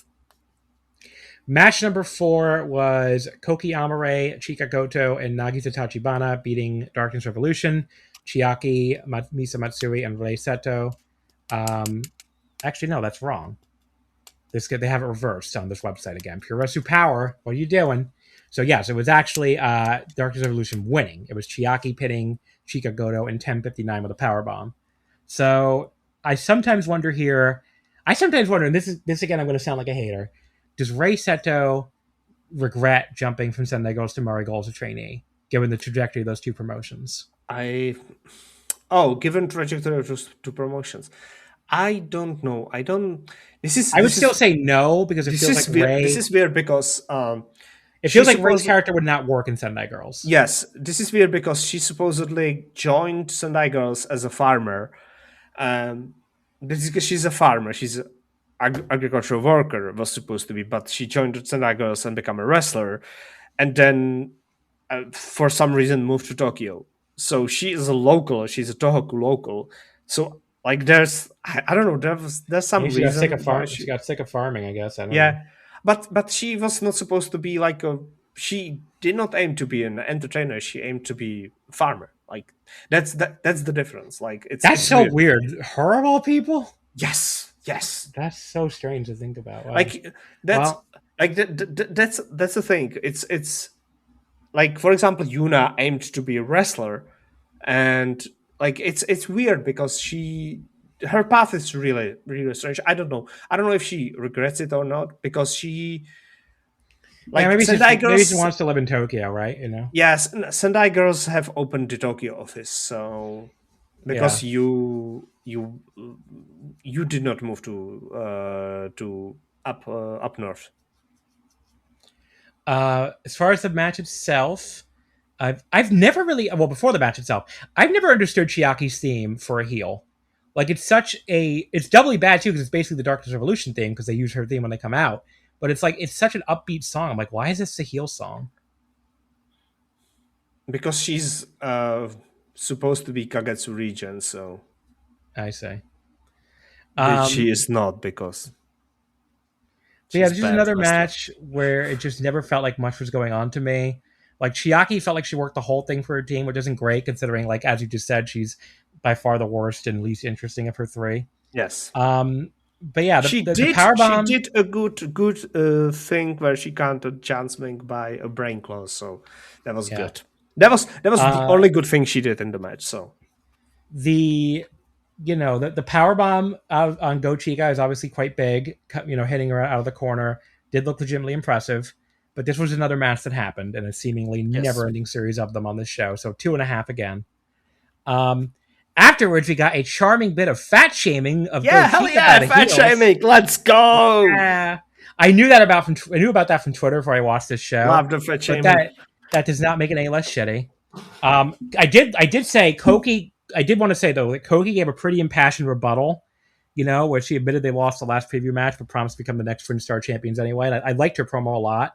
Like, she was really fired up. Yeah. She's showing some signs lately. It's funny. Right after you dropped her, right after you sold your stocks, she had like her best in-ring performance in eons in the last Korakuen. I'm very confused by this. Is that supposed to be like forcing me to sell my stocks in wrestlers to make them good? I don't want to do that. It's just funny. Yeah, she had her best in-ring performance in forever last month, and then her best promo performance in forever on this show. So yeah, regarding the fat shaming stuff, I have no issue. I have no issue with heel fat shaming someone. It's fine, especially when Chica is like proudly gaining mass. And the only issue that I have with this is that the audience laughed about that. They are not supposed to laugh about that. If you cultivate people who laugh and take it as a joke at a heel, fat shaming a babyface who's proudly becoming like bigger to be stronger, I think you cultivated the wrong kind of audience there. Yeah.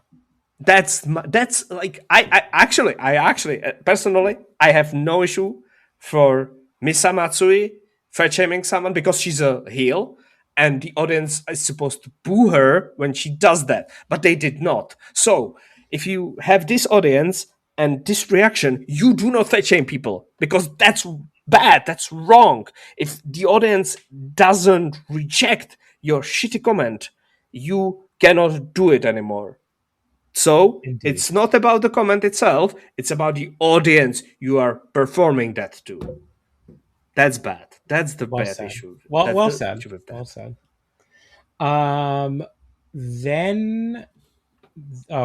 we had the Utami Hayashishita gauntlet match. Okay, so she had 1-minute matches against the whole roster. I'll just give the order, and I did write like some short notes for a lot of these, so I'll just tell what happened in each one. But first one was Nagisa Tachibana. They mostly just clubbed each other. Yuka Yamazaki, she wanted to take a selfie and then tried to use a distraction from the second selfie to roll her up, which was funny. Hummingbird also tried to club forms with her, which didn't go well for her. A crossbody off the top did work better though. Sioko, no singing again, thank God. And this was the most nothing happening 1 minute probably. Natsumi Shozuki. Yes.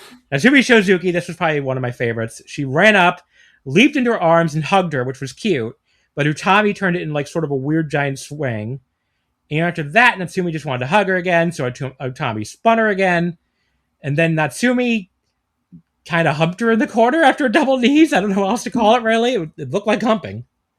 But, yeah. Then the 1-2... Yes. What'd you say?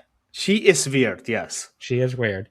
Then Arina Yamanoka came in, and she Bronco Buster Utami. Utami had a very hard time pretending she was not enjoying that, which I thought was very funny. This match suddenly got very horny in the last two. Then she tried to get Utami to do some yoga with her, but Utami wasn't nearly flexible enough. Then she tried to roll her up off that, but the time was already up. Again, very funny one back to back. Misa threw Utami to the floor, and it makes you think she's gonna, do the chair tossing, but then it turned out to be a nice little photo op for everybody with the two of them. That was cute. Chiaki, the two of them went out to the floor and just repeatedly shoulder blocked each other. That was whatever. Lei Seto was just an excuse for Utami to get hit in the head by Chiaki's steel case, which was kind of a waste of race slot, but whatever. Komomo Minami, nothing of note there. She tried to slam her and then slammed her. Good for her. I find Komomo, speaking of the rookies I'm not that into, I'm not really that into Komomo. I don't know how you feel about it. Yeah. Lady AI tried to slam her. Utami judo throwed her again, and then she put her in a Boston Crab and actually submitted her for her first win in one of these things. That was cool. Megaton had a fucking shark hat on for some reason. Now, I wrote down before she actually did it, I was like, Utami should pin this asshole too, preferably with 1 foot. But then Utami rolled her up right after I wrote that down while Megaton was yelling about how much he loved her. And I was like, I'll fucking take it. Hit the bricks. If I'm not mistaken, sharks are Utami's favorite animals. There you go. Okay. Like blush sharks and stuff like that. So, okay. And then again, what I spoke about earlier. Now Ishikawa's next. Yes. And now, because she's always funnier than Megaton, she came up with a sumo thong on her shorts and was doing the sumo squats to prepare. And this was actually funny. And they did sumo, now got her down. They did it a second time, and Utami got her down. Very amusing. Yeah, this is the callback to the pre-launch thing where they did a sumo tournament on the beach, and now Ishikawa won everything. Then we had Koki Amare. There really was nothing of note in her minute, unfortunately. Kizuna Tanaka, so she's been hurt forever. She came out in street clothes. She gave Utami some water and grabbed a mic. Said very sadly she couldn't wrestle because of her injury, but she wanted to express what Utami meant to her anyway. But since she's not very good at expressing herself with words, she just gave her an elbow instead. And boy, did she give her a fucking elbow. She elbowed the shit out of Utami. So yeah, this rolled. I love Kizuna at least. I know you said before you're not a fan, but I think her voice is not the voice of a pro wrestler. Then we had Sari Yamaoka. Sari was the first person to actually pin Utami. She got her down with the Aoki clutch. Great moment there. Great looking takedown. Shino came in, just screaming her head off right from the start. Tried to go for submissions. Not the best strategy. We only have a minute, but whatever. She threw some nice middle kicks to a kneeling Utami as well. Also got a pretty nice takedown, looking for a cross arm breaker, but just couldn't quite get it on. Chika Goto, they did shoulder blocks, which was pretty ho-hum. But when she did finally get her down, she did a giant swing at least. Not for very long, though. Like 4 spins before she just dropped her. Not the best night for poor Go Chika. Mai Sakurai was the last one. She offered a hand to help a very exhausted Utami back up. Then just started elbowing and slapping her in the face really hard. Hit a very nice backtop suplex. Hit an elbow off the top. Utami kicked out. Utami escaped a powerbomb attempt, but then got German suplexed.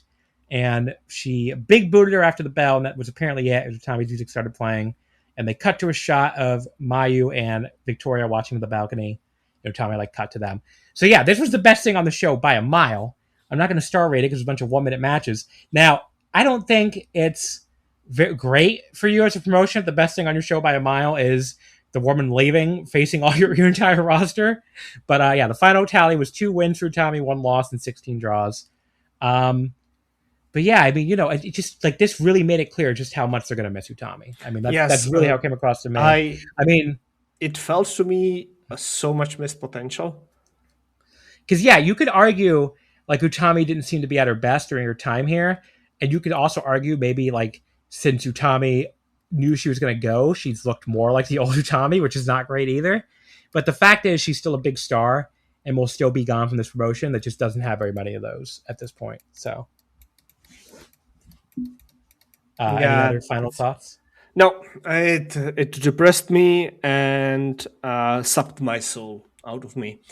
So that's why my enjoyment of the main event was on like under freezing. Well, it did suck. Also, I don't know. I don't have any opinion on the main event because I basically did not watch it. I thought it went through the runtime, but I don't know anything from that. So the main event was the Marigold World Title. Miku Ano defeating Maddie Morgan in 12:23 with a Tiger Driver to make her 4th successful title defense. Maddie kept going, as she made her entrance, which was very quickly annoying. I mean, she did it like 4 or 5 fucking times at least. I was like, okay, we get it, girl. Yeah. It's fucking are you LA Knight here? Like, what are we doing? I'll give them this, though. For such a tiny crowd, the crowd was fairly into this match, especially by Marigold standards. That still needs more clapping than anything, but they did clap pretty consistently, at least, which is more you can say for the undercard matches. But Maddie just did not look impressive here at all. I mean, she took some bumps where she looked like she was falling straight down all the time, like it was her first day at wrestling school, and she kept making these stupid fucking NXT faces at the camera, Like, she was so shocked that she didn't just beat Miku Ano.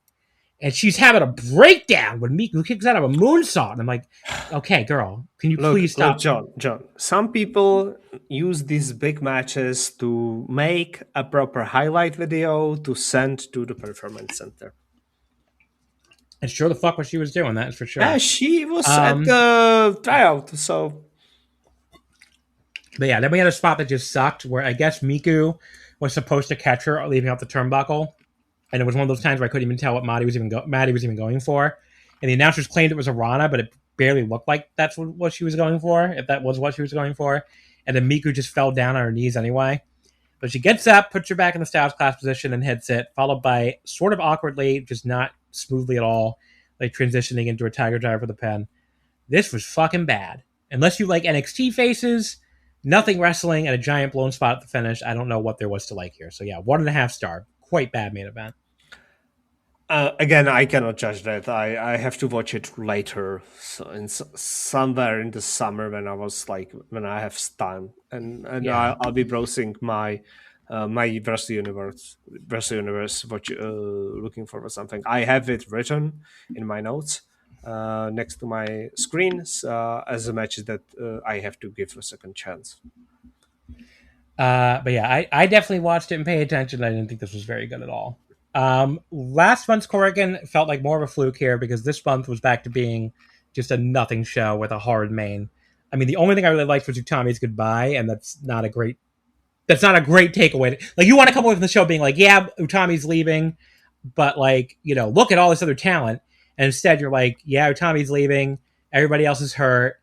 The talent I do like here never gets to do anything interesting, really, or fun. It's just like, please, like, change this promotion up. Use this opportunity to change this promotion up because it desperately needs it. Let's go through the Shine Forever card, which, man, the ticket sales for the show look really bad.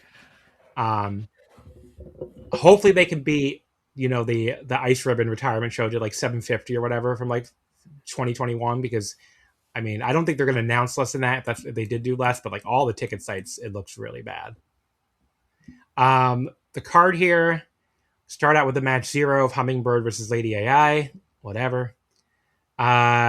Opening tag match, Komomo, Minami, and Nagisa Tachibana against Shino. Nagisa I like too, by the way. Yes, against Shino and Yuka Yamazaki. Yeah, against Shino and Yuka Yamazaki. Yuka also pretty good. But yeah, I don't really have any strong feelings about Komomo. I don't have strong feeling about Yuka. Then we have Rei Seto versus Chi-Chi. That should be quite good. That's one of the highlights here. And this is what I wanted to bring up. Chi-Chi comes in and immediately makes waves about Victoria Yuzuki. I'll remind everyone that Victoria Yuzuki and Chi-Chi faced each other on one of the New Bloods, and it was like second Victoria Yuzuki's match ever, and like fourth Chi-Chi's match ever. It was first Chi-Chi's match in STARDOM, and as I said, the second Victoria Yuzuki's match ever. So they are tied together forever. They are like generational rivals, even if they are not in the same promotions. And Chi-Chi comes in as an invader who is trashing Marigold. Very similar to how Suri was last year and was trashing Stardom. And very similarly as a Stardom, Suri is facing against heels. At least in Stardom, it was her facing against Shuri at first, and then she went into the hate program, I guess, to face against Sarah Kamitani, which never happened in the end. But I hated that. I explain it why. It's because the home promotion fan is supposed to boo the heel the invader. But if it's against the heel who is doing like heel stuff, the heel face dynamic is broken in this case. And it's not that it's bad for the match or bad for the wrestlers involved in the match. It usually is not. It's bad for the baby faces of the promotion, because this undercuts the baby faces of the promotion when the fans of the promotion cheer for the heels, because heels are defending the promotion. I hate that. I hate it so much. I hated it when Sari did it, and I'm going to hate it when Chi-Chi does it. Because it's dumb and it's stupid. This should not be Ryaseta who's facing Chi-Chi. It should be someone like Natsumi Shozuki, who's publicly on Twitter and during the presses and on the in the promos after the shows and during in-ring segments is all about Marigold. She's the veteran who is protecting Marigold, who is pushing the wrestlers onwards, who is like pushing the promotion and stuff like that, who is all into that. She should be the one who's facing Chi-Chi, and either of them should be winning the white belt in this match. It should be for the vacant white belt, and it should be Natsumi Shozuki, who's tied with Victoria Yuzuki, by the way, so she can hold the title until Victoria comes back, or it should be Chi-Chi, who is stealing the title from the promotion, and Yuzuki has to get her belt back when she comes back from the injury. That's much better booking. And Shozuki is good enough to be white belt champion. Yes. Speaking of Shozuki, next match, Natsumi Shozuki, Nao Ishikawa, Shiyoko Koshino, and Angel Hayes versus Nagisa Nozaki, and then three foreigners who recently have been competing in Marvelous, Nightshade, Nyla Rose, and Johnny Robbie. Excited to see Johnny Robbie get to work Oda Ward Gym. She's become one of my favorite foreign wrestlers in Joshi. But yeah, we'll see what this match is like. Yeah, Natsumi Shozuki needs to be in this match. Yeah, it's very important. Very important. Yes, extremely so. Match 4 is Megaton versus Evil Queen D. Okay. That's Dump Matsumoto, yes. Yeah, but she's not announced as Dump Matsumoto, so she's selling exactly 0 tickets. It's match the dumbest match ever. Match 5, Seri Yamaoka versus Senka Atsuki. That's actually a good match. That should be really good, yeah. Semi-main event, Misa Matsuri and Chiaki defending the Twin Star titles against Chika Goto and Koki Amare. This is the only good booking on this show, yes. The new Twin Towers will win, probably. Yes, they should. Yeah. And then the main event... They have to defeat the evil Fetchhamers. Yeah. The main event, I have no idea why this is the main event. Miku Ano, Mai Sakurai, and Mirai against Utami Hayashishita, Takumi Iroha, and Maddie Morgan. Okay. And Maddie Morgan isn't she subbing for Suri? Yeah. I guess Suri in this would have been a little bit bigger, but like... Yes, it would be three red women against the Marigold people, but it's like... One of them already left anyway, so one of them already left. I know. it's so fucking it's three M's against the three red women, like MMM versus like it's Mai, Mirai, and Miku versus. And Maya's already talking about how she has to be the one to step up. So yes, I assume she's gonna start doing that. All right, folks, we really got to run because I got to edit the show, get in the shower, get to Yankee Stadium to watch my team lose again. So we can't do Noah, unfortunately. The only thing I'll mention from Noah is I fucking hated Ozawa versus Yoshiki Inamura. It was atrocious. It was even worse than the January 1st match, I thought. It was a worse match of the year contender for me. Just they have no chemistry, and on top of that, they had all the fucking Team 2000X bullshit. So yeah, horrendous match, and just not a good show. I don't understand Inamura. I feel like he is winking at me that this is not real. Yeah, no, I totally get what you mean by that. But yeah, that's my no overview, I guess. Kenta and Shane Hash was pretty good. Just nothing super special.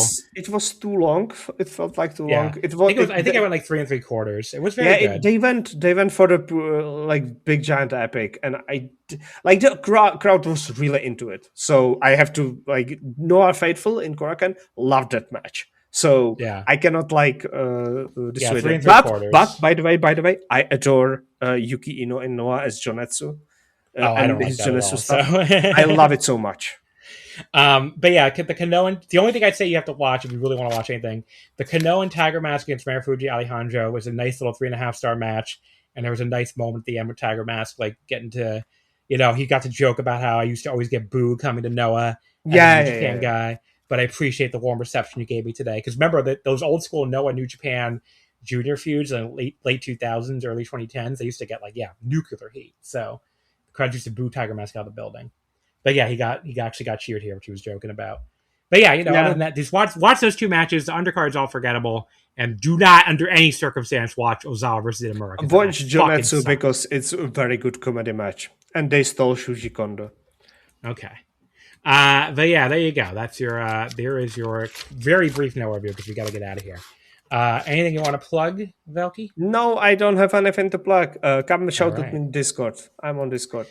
So Velkej will be back, and like I talked about earlier on the June 8th episode. Velkej, I also want to thank you for bearing with me here at this untraditional split episode format, but I appreciate it because my schedule this week was so crazy. But still got it done. We got the job done. It's fun. It's good. Next week, our Metha will be back on the show with me. He and I will be talking about Stardom Queen's Dynasty. 4 more nights of Best of Super Juniors, nights 4 through 7. The Marigold Old Awards show I just buried. And the Tokyo Joshi May 22nd Shinjuku Face show. So that is what the two of us will be talking about. Some Stardom, some Marigold, some Tokyo Joshi, and some New Japan. Sounds good to me. All right, folks. In the meantime, you can follow us on Twitter at WrestleOmakase, Wrestling Would Not Fit. You can follow me on Blue Sky at Just1MB. In the meantime, I will see you next time. Most people don't realize how much their personal information is being bought and sold every day. Data brokers are making billions, pulling details about you from public records and the internet, and then packaging and selling it, usually without your consent. That's how your information lands in the hands of scammers, spammers, even stalkers. It's why you get endless robocalls and why ads seem to follow you everywhere. That's where Aura comes in. Aura actively removes your data from broker sites and keeps it off. They also instantly alert you if your information shows up in a breach or on the dark web. But Aura goes beyond data protection. With one app, you get a VPN, antivirus, password manager, spam call protection, dark web monitoring, and even up to $5 million in identity theft insurance. All backed by 24/7 US-based fraud support. Other companies might sell just credit monitoring or just a VPN. Aura gives you all of it, together, at the same price competitors charge for just one service. Start your free trial today at aura.com/remove. Protect yourself now at aura.com/remove. Wrestling Omakase brings you a full course meal of all of Japanese wrestling, men's and women's. Join me, a Japanese wrestling fan for over 20 years, along with a rotating cast of equally knowledgeable co-hosts as we cover everything from New Japan and Stardom to Noah, All Japan, DDT, Tokyo Joshi, Marigold, Sendai Girls, Dragon Gate, GLEAT, Ice Ribbon, and even more stuff. If you're a fan of Japanese wrestling and you want coverage of the entire scene in one podcast, check us out right here on the Voices of Wrestling Podcasting Network each and every week. Get us wherever you get podcasts today.